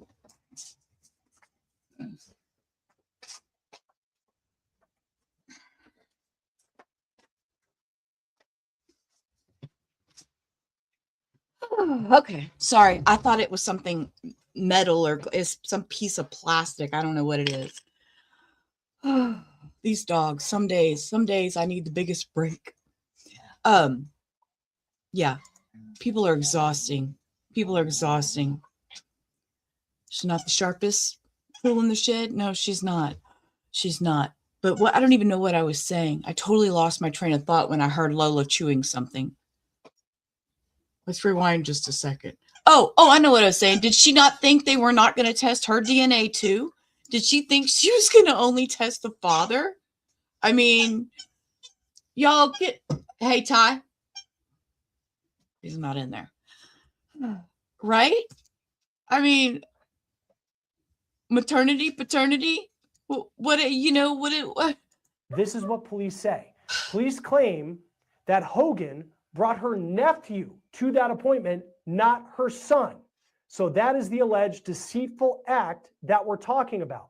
And on top of that, police say the surveillance showed that Hogan's mom was with her when she goes to this DNA appointment. But Hogan's mom's attorney denies that her client was aware of her daughter's alleged plan to bring her sister's son to get a DNA test to allegedly throw everyone off the trace. Not only that, state police say they spoke to Hogan's sister. Her mom and her sister are involved in all this now? I mean, they have... Her mom was with her when she did it, but had no knowledge. But it was her sister's baby? Okay. Yeah, sure, Jan. Sure. Do we think that's really happening here? Do we really, really think that's happening here? I think we need something. It's like, just stop. I'm trying to help you, and you won't take the lifeline. Just stop. Let it go. We don't give a fuck. We don't give a fuck. You are crazy, lady. We can't help her, guys. We can't help her. Who's the mom of the boy that was allegedly brought by Hogan to this DNA test. And she said that she had no idea that her sister would allegedly do this. And she also said she does not believe that her mom would be involved in this alleged plot. Hogan, on these new charges, was held on $50,000 bond, and she is slated to be in court in this case on December 23rd on these new charges. Join us now to talk a little bit more about this case, or should we say cases, because they're separate at this point. Criminal defense attorney Eric Faddis, it's always great to have you on Law and Crime. You know, reading through this, it was shocking because she's already facing really serious charges of attempted murder with what she was accused of doing to the wine bottle. But in this one, it really dives into some of the paternity issues that she's had, custody issues with her estranged husband and an ex-husband. Just what did you make of reading through what police have now charged her with? Well, Gus, Chris, I think one thing that I've seen in terms of a trend is... Okay, I'm sorry. I've never heard this. No, 2025. She had her next court meeting was January, because that's what I looked her up.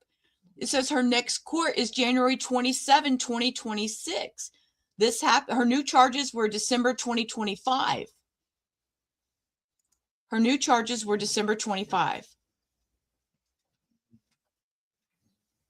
So her new charges were December 2025, and then it says her next court date is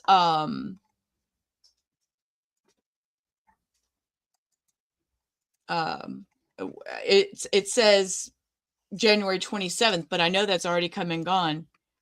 Here, that's the name. If you can find any more info on it, let me know. Bellis. Yeah. And I'm sorry, this guy talking just totally threw my mind off.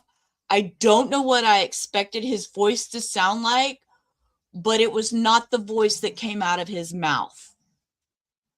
And it was like it just totally sent me on a whole tizzy of I need to stop and regroup my thoughts, because it was like I couldn't hear him, or I could hear him, but I couldn't hear what he was saying. It was one of those, whew. Okay, I'm going to hit play and let him start talking again. I don't even know what he said when he first started talking. It just really, I've seen in terms of a trend is just how quickly things can escalate when the origin of these disputes is a custody case.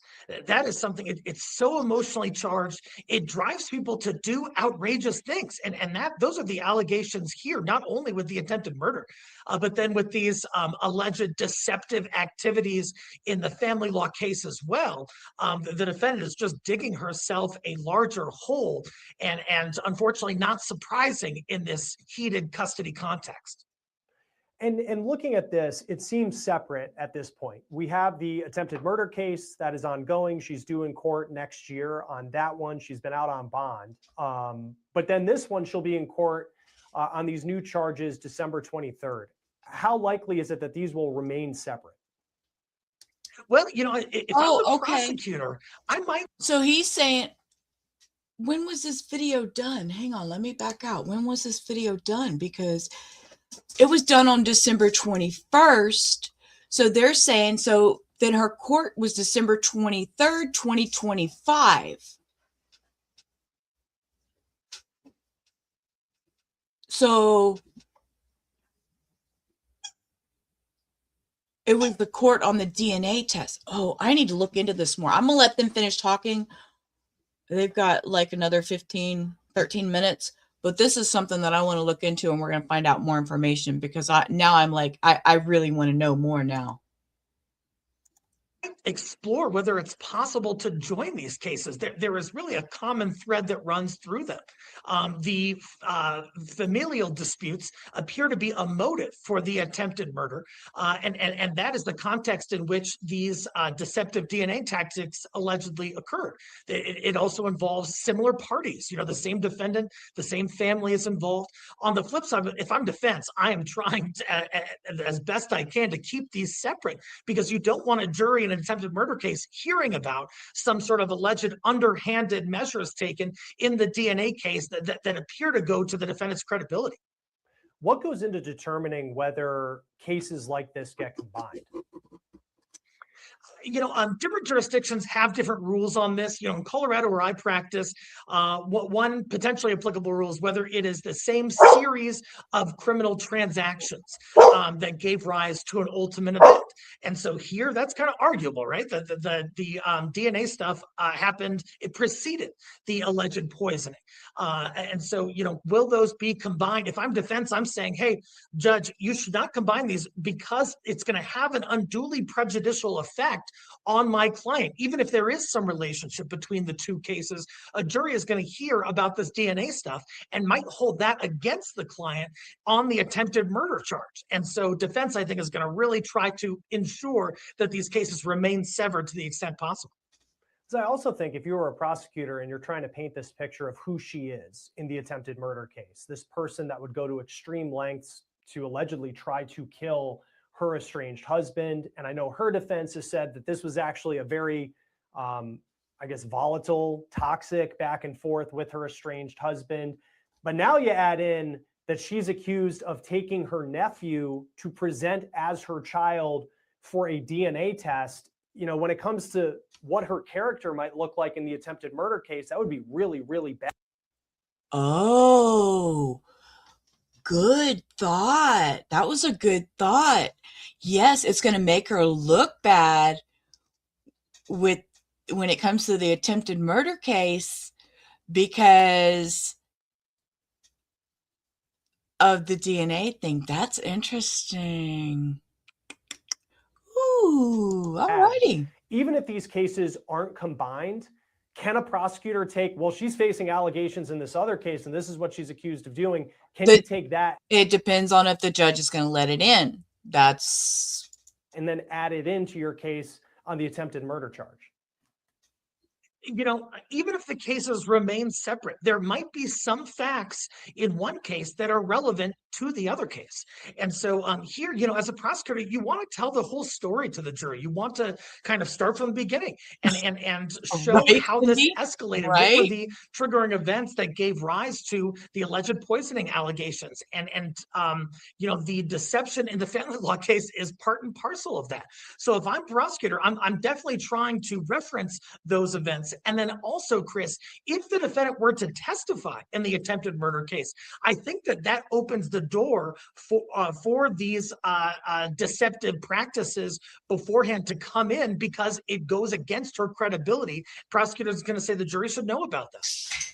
What do you make of the fact that, these deceptive practices that police are accusing her of, related to the DNA test, she's facing these perjury charges for it, tampering with that? She gonna need some root beer barrels. She gonna need some. Wait, what was it that Sarah liked? What was it that Boone liked? Was it the root beer barrels? Was the Stearns? I mean, they all got their little likes that they, that we've seen in this community with all these crazy ones. Oh gosh. Evidence. It relates to something that happened in 2022. Cheese, that's right. So Sarah it's been loves more than a cheese. year since all of that went down, or roughly a year since that went down. And then she gets arrested in 2025. Maybe that's what it is. John Pesci, there you go. Because I'm hearing his voice. Cindy, I'm telling you, when I first heard it, it was like, ooh, all I could hear was sound. It was like none of the words were coming out. I was just hearing sound. I was like, wait, I'm not making out the words coming out of his mouth. Let's see. I have more crazy videos, but we're gonna get through this and maybe one more. And I guess it was after just reading through what Connecticut State Police wrote, that it was like after they started investigating the attempted murder, they found these acts as well happening. What do you make of it kind of being out there, but she hadn't faced charges until now? Yeah, that part is a bit curious. If the police had solidified information that she is essentially lying to a court through this DNA stuff, why not bring the charges earlier? The fact that they waited, I think, doesn't help the government. I think defense is going to look at this and say, hey, the government is sort of piling things on. They had an opportunity, if they thought that this was actually a crime, to prosecute her for that. They chose not to until national media attention came on this case. And now, lo and behold, they're trying to drop the hammer on her. So you can kind of try to make a fairness argument on the defense side that these charges, if they're valid, should have been brought a long time ago. When she was arrested on the attempted murder charge, her bond was set at $1 million. It does appear she comes from money, it appears. I mean, just based off the house she lived in, the parents' house that she was at, the attorney she's been able to hire. She posts $100,000 cash. So she's been on house arrest ever since in Massachusetts. Could these new charges impact her bond conditions in the other case? If a prosecutor comes forward and says, hey, not only, is she accused of doing this with the wine bottle, she also at the same time did this with her nephew and her child. And according to the police documents that we read through, doesn't seem like her mom or her sister had any idea that she was doing this. She literally took the child, according to these police documents, to the DNA test without their knowledge. If I'm the prosecutor, I am filing a motion pronto to try to increase her bond based on this development. And here's why. So in terms of a bond, whether a judge lets a person out on bond, one thing that is front of Chris, here we Abellis screenshot. Hey, how do they do it on some of them other channels? Hey, I'm gonna stop right here. I'll rewind. I'll let you know when I need you to clip this. Okay, I'll stop. We're staying away from any of that. We're doing true crime. Shut up, Sheila. Okay, so Abellis, clip this. Her name is Kristen Emily Hogan. Date of birth 8/7/1992. She's a female, white, Richfield, 30. mind is whether they can trust the defendant to comply with court orders as the case is going on while they're out on bond. If I'm the prosecutor, I'm arguing, hey, she's shown not only can she not comply with court orders, but she will actively deceive the court to try and better her position. And therefore, she can't be trusted out of custody, and the bond should be increased. I wouldn't be surprised if such a motion was pursued on behalf of the government. When it comes to family court cases, and so much of this was in civil, you go through court records and there's, different motions that have been filed trying to test the paternity of the kids. It's been going on for years. How often does that transition from civil court into criminal court like what we're seeing? Alarmingly often. Sadly, there are so many things that happen in these divorce cases that are inflammatory that cross the line into illegal. People, it's high stakes, right? It's their kid on the line. And so they're willing to go to great lengths, sometimes too far lengths, to get what they want in that case. And here, there's allegations that she perjured herself and also essentially deceived the court in terms of the nature of the DNA evidence being provided pursuant to a court order. She knew the judge was going to look at this, and she tried to pull one over on him. That's a huge problem for her. And I remember after her bond hearing where she was able to post this $100,000 cash, and her attorneys said after that she was going to go get her mental health tested. And you look, and I don't know her mental health situation. I mean, clearly there's been some alleged deception. There's been some issues that have gone on. I mean, to try. Teresa, they're talking when they show the computer parts. Actually, they're showing the back of a router because they're showing the router because they're talking about when she came in their home, they were able to see it on his Wi-Fi. So that's why they keep showing the computer. I know, I was following along. Okay, they keep showing the wine cork because of the wine thing. They're showing the back of the router stuff because the Wi-Fi. I've been trying to follow this. Try and kill somebody allegedly by poisoning a wine bottle. That is in and of itself something. Okay. Kill somebody by poisoning in a wine bottle. Now you see here they have a wine cork. But if you look here in the background, looks like a revolver sitting there. So what are we insinuating with this picture? What are we insinuating with this picture? That people on the outside would say there's something wrong with someone who would do that. Oh no, it wasn't. I thought it was See what happens when I take gummies and it's late at night. Okay, that was a wine corker thing, that metal thing that you pull a cork out of a wine bottle. I thought it was a weapon. I thought it was a revolver. Okay, brass knuckle. You thought it was brass knuckles? No, it was one of those cork things that you pull the cork out with. That's what it was. I didn't see it until it was like the last. Here, look, let me back it up a second. Look, it's that thing that you pull the cork out. You go, whoosh, you pull the cork out of the bottle, Look, y'all, see? Something that people on the outside would say there's something wrong with someone who would do that. And she's accused of it at this point.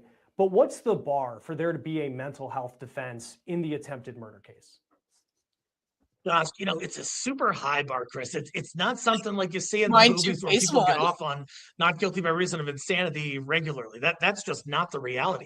The bar is typically that the defendant had a mental disease or defect which prevented her from appreciating the wrongfulness of her conduct. She couldn't really distinguish between right and wrong due to the effect of this mental disease or defect.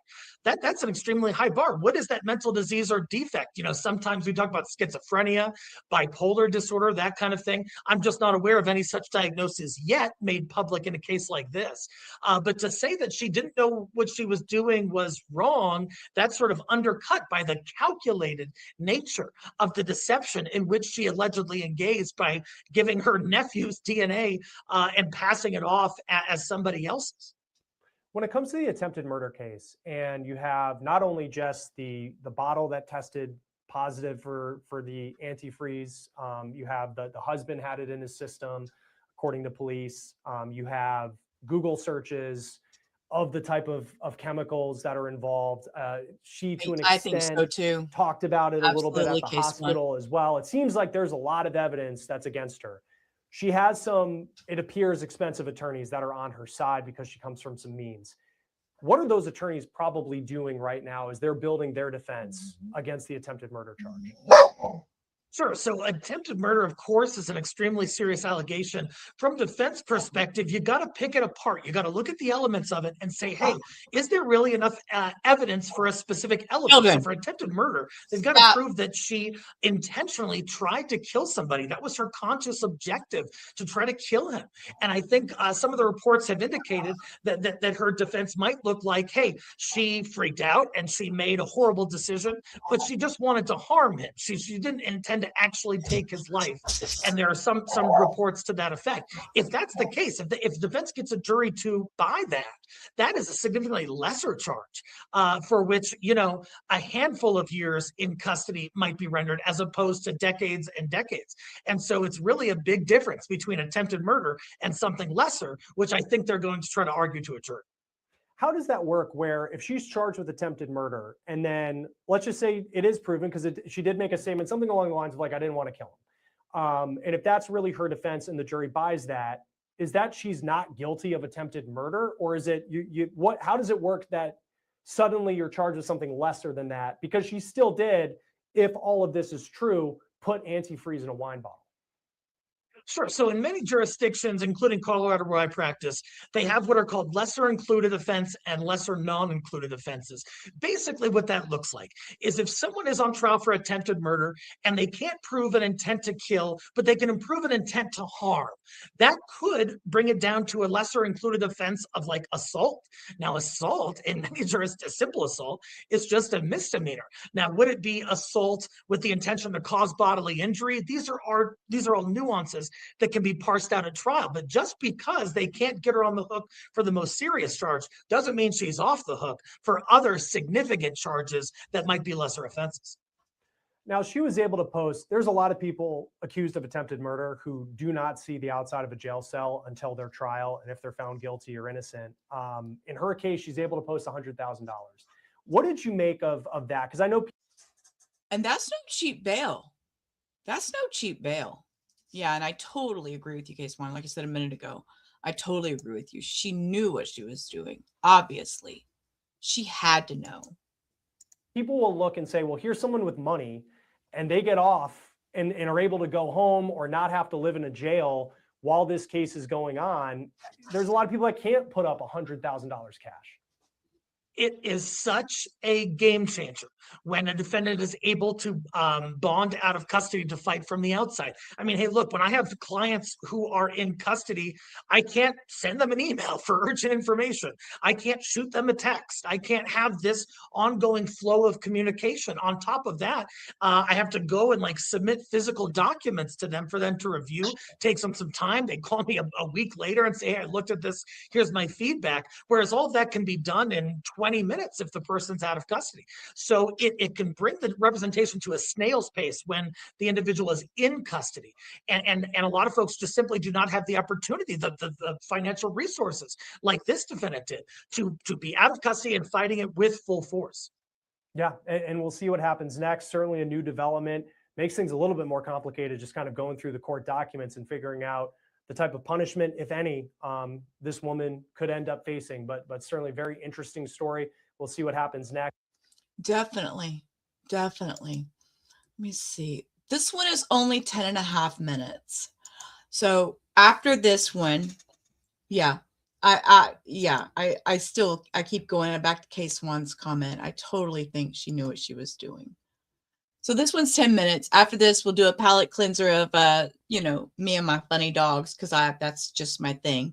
We don't ever get to see funny duck videos, but there's plenty of funny dog videos. So we're switching over to this. This is a woman. She dumped some fish guts on a neighbor's doorstep. So who knows? It looks like it might be wild. And I thought, why the hell not? We're going to do it. We're going to do it. Ma'am, don't do that. On June 25th, 2025, officers with the Orlando Police Department responded to a call from a homeowner and a security guard claiming there was a woman throwing fish on her front porch. The caller stated that this was not the first time something like this has occurred. It already is going straight to shit. This woman is throwing fish guts on this other lady's front porch, and it's not the first time. Okay. So already, it's not the first time that made me go, And there was already an active case with this woman over the same occurrence. All right, so this is an ongoing situation. You all already have a case number out on. I'm sorry, what? The same occurrence? Girl, I'm gonna choke. That I'm telling you, Cindy, damn, y'all be wilding out in Florida. Y'all can't behave down there. I don't know. You think it's some voodoo stuff? It might be. It might be. You know, I've heard of some coconuts out in the street and eggs under your bed and all kinds of weird things. I've heard some stories. She's taken fish and other byproducts and have thrown it on their porch. Multiple other porches. Wait, y'all, not me. Wait, he said multiple other porches.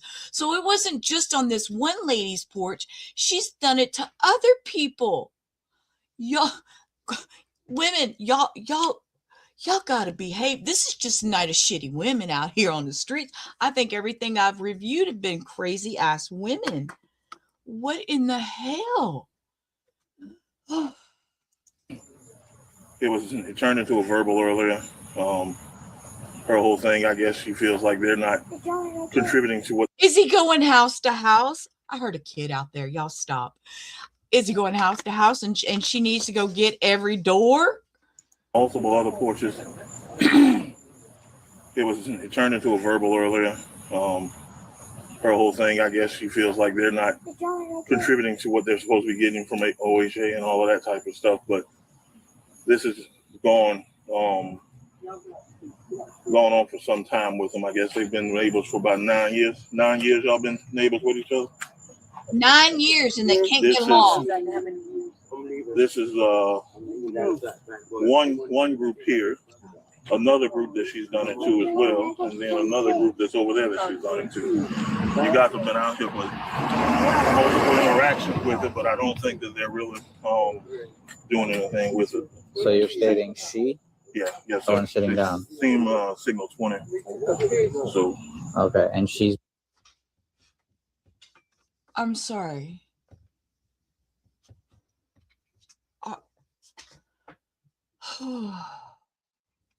These women be wilding out. They're wilding out. Been throwing byproducts. Yeah, his fish. I'll show you photos and stuff here. Like dead animals and stuff like that on our porch. It's actually there right now. This is an ongoing thing, is what she's doing. Okay. Is it still there? Yes, sir. Right there on that porch right there. Okay. This is the homeowner that she was in the verbal with earlier, which led to this complaint. Alrighty. And who is that big man sitting on the back of that truck giving information like he's an officer? That was kind of weird. Maybe a security guard in a neighborhood or something. That was kind of weird. That was really weird. Gonna wait for PJ. And they gave me a case number. I had to take it to the VIN office. 13 unit check. What do they want us to do? Yeah. So go ahead to make a talk to him. Yeah. What do you want to do while we have? Yeah. Okay, so tell me, what exactly are you wanting to happen today? Like, why are we here? So I want y'all to do whatever y'all got to do. They came me before. They gave me a card with an ID number on it. They told me to take it to the office. I took it to the office, and they said she's been doing it to other people, not only me. Other people around here, this lady complaining, that lady there complaining, and these people down the street are complaining. I'm tired, sir. I'm 67 years old. I work every day. Yeah.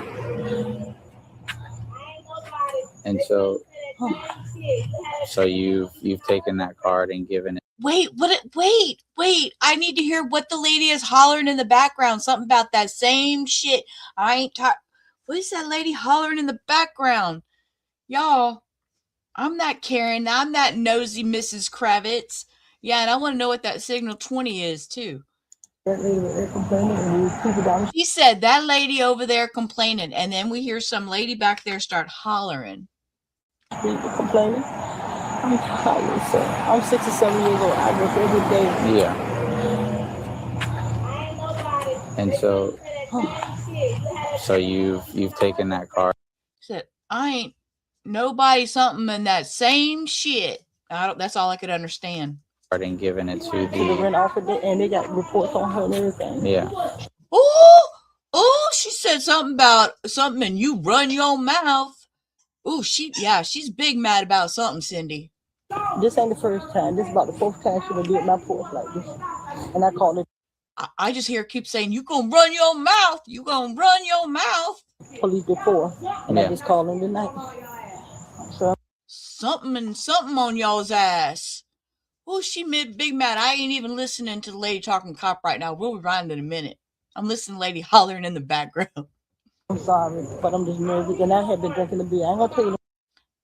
I don't need no something. I've been drinking a couple of beers. I ain't gonna tell you no lie. Okay. I got my own bed is what it sounded like. And I was in the house. I was ready to come outside and put the trash in the trash can. I heard something going. I said, what the hell is that? And given it to the I work every day. Yeah. I'm gonna listen to the lady now. And so you've taken that card and given it to the rent offer, and they got reports on her and everything. Yeah. This ain't the first time. This is about the fourth time she done did my porch like this. And I called the police before, and I just called them tonight. So I'm sorry, but I'm just nervous. And I have been drinking the beer. I ain't gonna tell you no lie. I've been drinking a couple of beers. I ain't gonna tell you no lie. Okay. And Mama was in her own home drinking a couple beers, chilling out, and she got some crazy ass lunatic over here throwing fish guts on her front porch. Man, y'all just take the old lady to jail. Let this little lady go back in her house and finish. She probably having a good, I don't know. Let's give her Michelob Ultra. That sounds good. I don't know. Well, I'm just guessing. Don't know what they drink. She could be having a near beer or who knows. Let her go in her house. Somebody go clean them fish guts up. Let her go inside.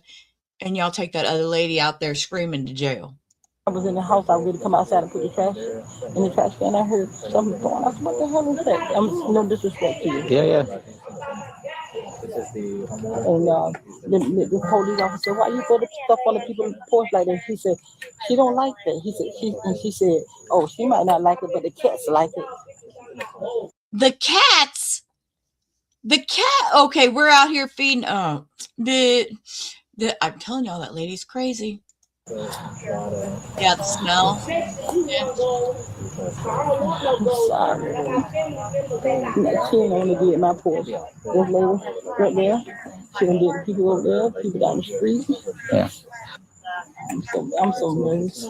I'm 67 years old, so I don't go through this. I work every day. I get it. Well, why are you nervous? What's making you nervous? Because I don't like stuff like this. I don't like it. Yeah, but you're right now not in harm. We're here. Yes. We're with you. I was sitting in the house, chilling, drinking, me and my husband, sitting there drinking, beer, looking at TV. And then I get into the go to the trash can. I heard this boom, boom. What the hell is that? Excuse me, no disrespect to you. Yeah, go ahead. And then you came outside and what? I didn't come outside till she went. She had a car parked right here. And I looked out there, all them eggs and stuff all over the porch, fish on the porch. Eggs too. Okay, I'm with Cindy. I think there's some roots on her. There's some voodoo going on. She said that's her job. That's what she talking shit to the other police officers that were out here last time. And they said, you still don't supposed to do no stuff like this to this lady. But it ain't my job. Okay.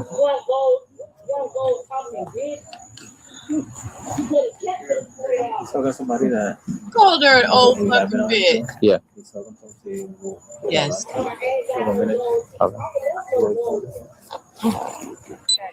He seems to, I mean, he seemed to like calm her down a little bit and make sure she was okay or whatever.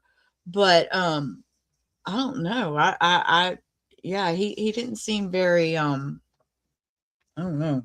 That was a little weird. I'd have been over there with the other ladies saying, "Hey, you need to chill your shit. You know, put you in some cuffs. We'll sit you over at the car, or something like that." So yeah, we'd be online checking each ingredients on the porch, right? We'd be like, what she got there? Man, if they show me a picture, I'm gonna inspect that bitch. You saw it throwing it at your door? Okay, throwing at your door. Okay. This ain't the first time. Yeah, first time. How many times have she done This it? is not the first time. Oh, the fourth But time? this is the second time I called. Okay. Okay. And not only me, her, this lady right Safe here. to say that she's breaching your peace? Huh? Safe to say that she's breaching your peace? She doing what? She's breaching your peace. She's causing disturbance. She's not living. Yes. He's saying, and he's very hard to understand. He's reaching abuse. Is that what he's saying? Or breaching abuse? I think he's saying breaching abuse. Let me put the captions on and see what the captions say. And that's, I mean, I would be disturbed. I would feel harmed. I would feel violated. Not only me, her. Breaching your This peace. lady right Safe here. to say that she's breaching your peace? Huh? Breaching your peace. Okay. Yeah, Cindy, breaching your peace. And she didn't understand what he said. Okay. I mean, she is 65, she is an older lady that was at home having a beer. And yes, you are breaching her peace. Absolutely. Safe to say that she's breaching your peace? She doing what? She's breaching your peace. She's causing disturbance. She's not living Yes. in peace. Okay. Are you willing to say a statement about that? Yes. They gave me a card. And I took it over there, so they told me to take it to the restaurant. This is Are you good with it? Yeah. They got a number. He got the number. I get it. Yeah, no worries. We'll get that in a second. No, that's not what Let's see if that. This is my statement. The security, so you're breaking those good hours. Yeah. Yo. We're just gonna have her write a statement, and then we're gonna go take her, take the official statement, and we're gonna go that way. Okay, I'll get the paper. Yeah. You good? I get it. No. I guess it's not legal in her spot. I go to jail like. I don't know if you're going to jail. I've just been here talking with you. Yeah, I've been honest. I don't know. Hopefully it gets better. Hopefully my Jennifer Hayes. Hopefully my anger gets. Yeah, can you stand up? Okay, I'll put my phone inside. You don't want to use this to call people later? You're going to want to go to jail. Okay. Let me get my keys and stuff. Wait, let me. We can't let you in the house. Yeah. Okay. I can lock the door for you if you'd like. All right, let me grab that for you. No, the phone is. Get off me! Get off me! I'm pregnant! Get off me! Get off of me! This is my phone. She's pregnant. She's pregnant. She acts like she's been drinking too. That's part of my problem with this story right here. Is she acts like she's been drinking too. And she's pregnant now. Is she really pregnant, or is she just saying that just Oh. I'm pregnant! I'm pregnant! I'm pregnant! I'm pregnant! I'm pregnant! I'm pregnant! I get it. I'm pregnant! You got some knee on my stomach! Bitch, you trying to kill my baby! I got one. I got one. Y'all trying to kill my baby! My baby ain't gay!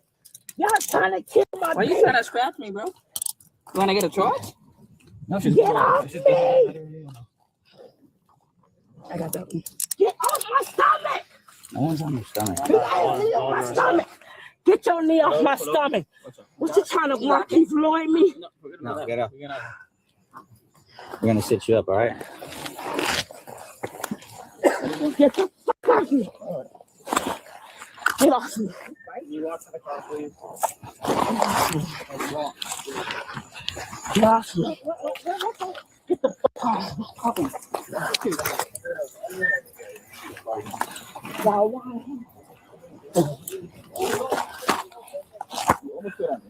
not cute. Put your head down and don't let her fucking do that.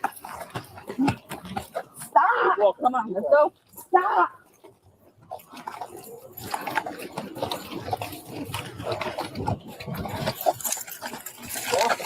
Come on. Stop trying to kill my baby. You're trying to kill your own baby. Yeah. Wait. Please wait. I can't breathe. You're talking, that's me, you're breathing. Give me a second. Wait, please. It's I'm okay. hurting. Wait, I'm hurting. Wait. Y'all think my baby is in. Orlando's trying to kill my baby. Golf 1 for Alpha 11015.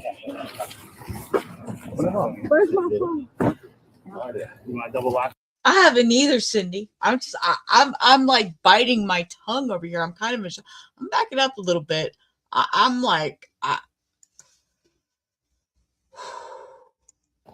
Wait, I'm hurting.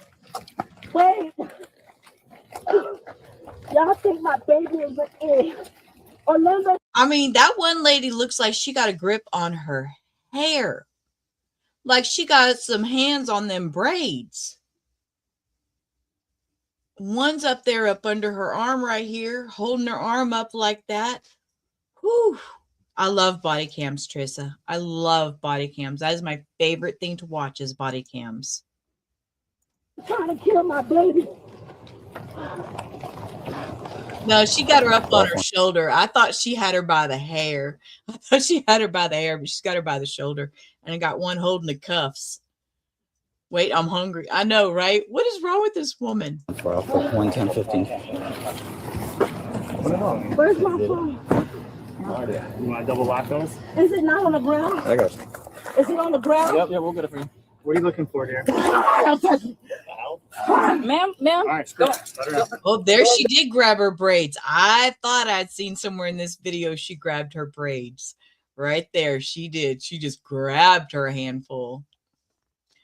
Yeah, they had her arms in her lock, but right there, she just got those braids. Don't do that. Don't do that. If you bit me, it's Get off my Let's go. Get off my All right, listen. Wait. Please don't call her a bitch. She's a nice lady. Don't call her a bitch. She's a nice lady. But I'm sure you shoving me in a car like that, I'd probably be calling you a bitch too. Well, no, I wouldn't. If you're an officer, I'm respectful. I wouldn't do that. But some weirdos were trying to grab me that I didn't know. Yeah, I would probably call them a bitch. But being that they're officers, no, they shouldn't do that. So let me take back what I said. Get in. Turn her around. Yeah, just pull her through. Here. You stupid bitch. Bitch. I am a bitch.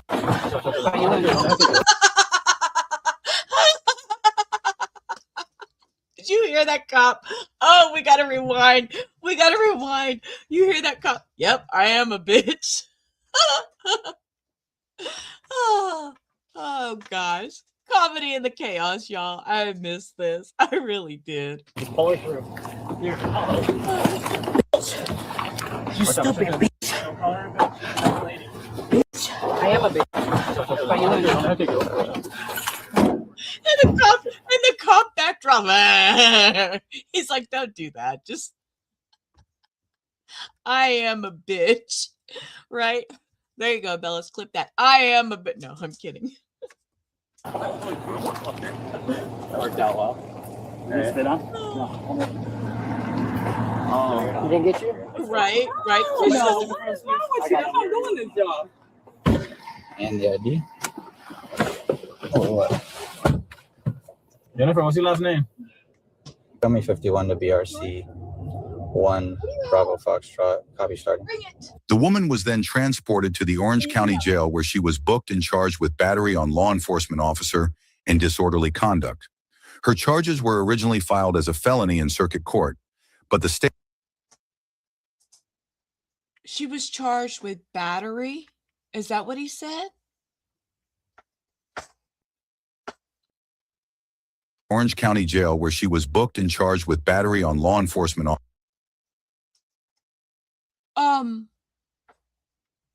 Yeah, exactly. Orlando, Orange County. Orange County. They're in Florida.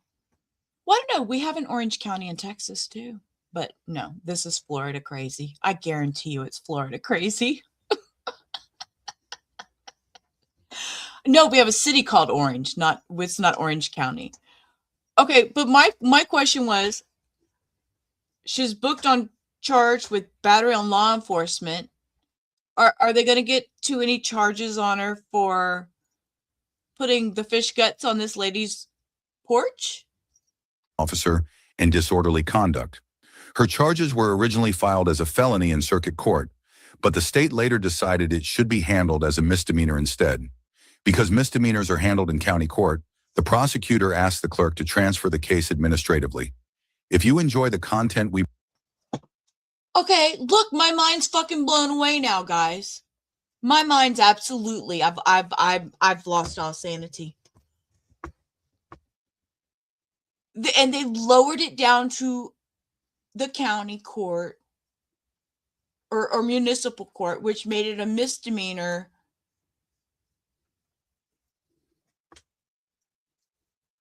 I'm sorry. Her charges were originally filed as a felony in circuit court, but the state later decided it should be handled as a misdemeanor instead. Because misdemeanors are handled in county court, the prosecutor asked the clerk to transfer the case administratively. If you enjoy the content... You think so? You think because she was pregnant, case one? Okay, but no, it was disorderly on the police officers. It was disorderly on the police officers. That's why I rewound it when they said it earlier, when they were saying it, because I couldn't believe that there was nothing. What? Because the cops had to pick up the fish gut. Did the cops pick up the fish guts and that made it disorderly on them? I mean, what about the poor 63-year-old or however old she was lady that was upset because every time she'd say hell, she'd apologize to the officer? Where's her validation? I feel cheated. I feel cheated, guys. I really feel cheated. Where's the validation for the lady that all the people that had the fish guts thrown on their porches? Bitches. See, that's not fair. That's not fair. Okay. Palate cleanser. You think the disorderly is for the fish guts? He may have just told us wrong. I think so. I think the disorderly was for the fish guts, not on the officers. Yeah, they must have told us wrong. Okay, we're going to end with my palate cleanser, and then we're going to go because my dogs need my attention. I had to separate them for a little bit because they need my attention. So we're going to end on the beautiful pups because y'all know I love this channel. And I will drop this one down in there too. Well, nope, that's not it. That's not it. Do you ever wake up in the middle of the night and just check on your human? Obviously. You got to make sure they're still breathing. Humans sleep like they just got unplugged. Facts. But you know what I realized? We're not checking the room. We're checking them. Yeah. Go on, Dr. Goldie. I'm listening. When they fall asleep, everything about them changes. Their heartbeat slows, their breathing softens, even their scent gets calmer, and our brains notice instantly. Yeah. It's like something inside us goes, stay close. Exactly. It's not fear, it's protection. Pack animals don't let the ones they love sleep alone. In the wild, the leader sleeps last. In the house, we choose to stay awake for them. That's why I sleep by the door. Guard duty. No days off. I nudge my... Meat sleeps by the door. Lola sleeps in the bed with us. She didn't start sleeping in the bed until Tolly left. Case one, I enjoyed you tonight. Thank you for being here. I appreciate you always. But yeah, Lola never slept in the bed with us. Once she had the puppies, she really wasn't allowed up on the bed. And ever since I met with Hio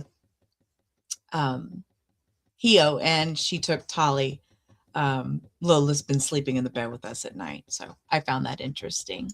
Mom's blanket every night just to feel her breathe. And when her chest rises slow, my whole nervous system chills out like, okay, she's safe. And we don't do that for everyone. Nope. Only the person we bonded with the deepest, the one who feels like home. So when they wake up and catch us staring, it's not weird. It's love. Yeah. Quiet love. The kind where we choose them, even in the dark, even when they're asleep. Especially then.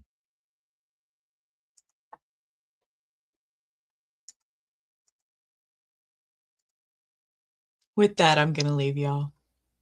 I appreciate every one of y'all for being here. I hope y'all have a wonderful rest of your night. And until I see y'all tomorrow on these YouTube streets. Peace. Rubber out. Life's a ride on a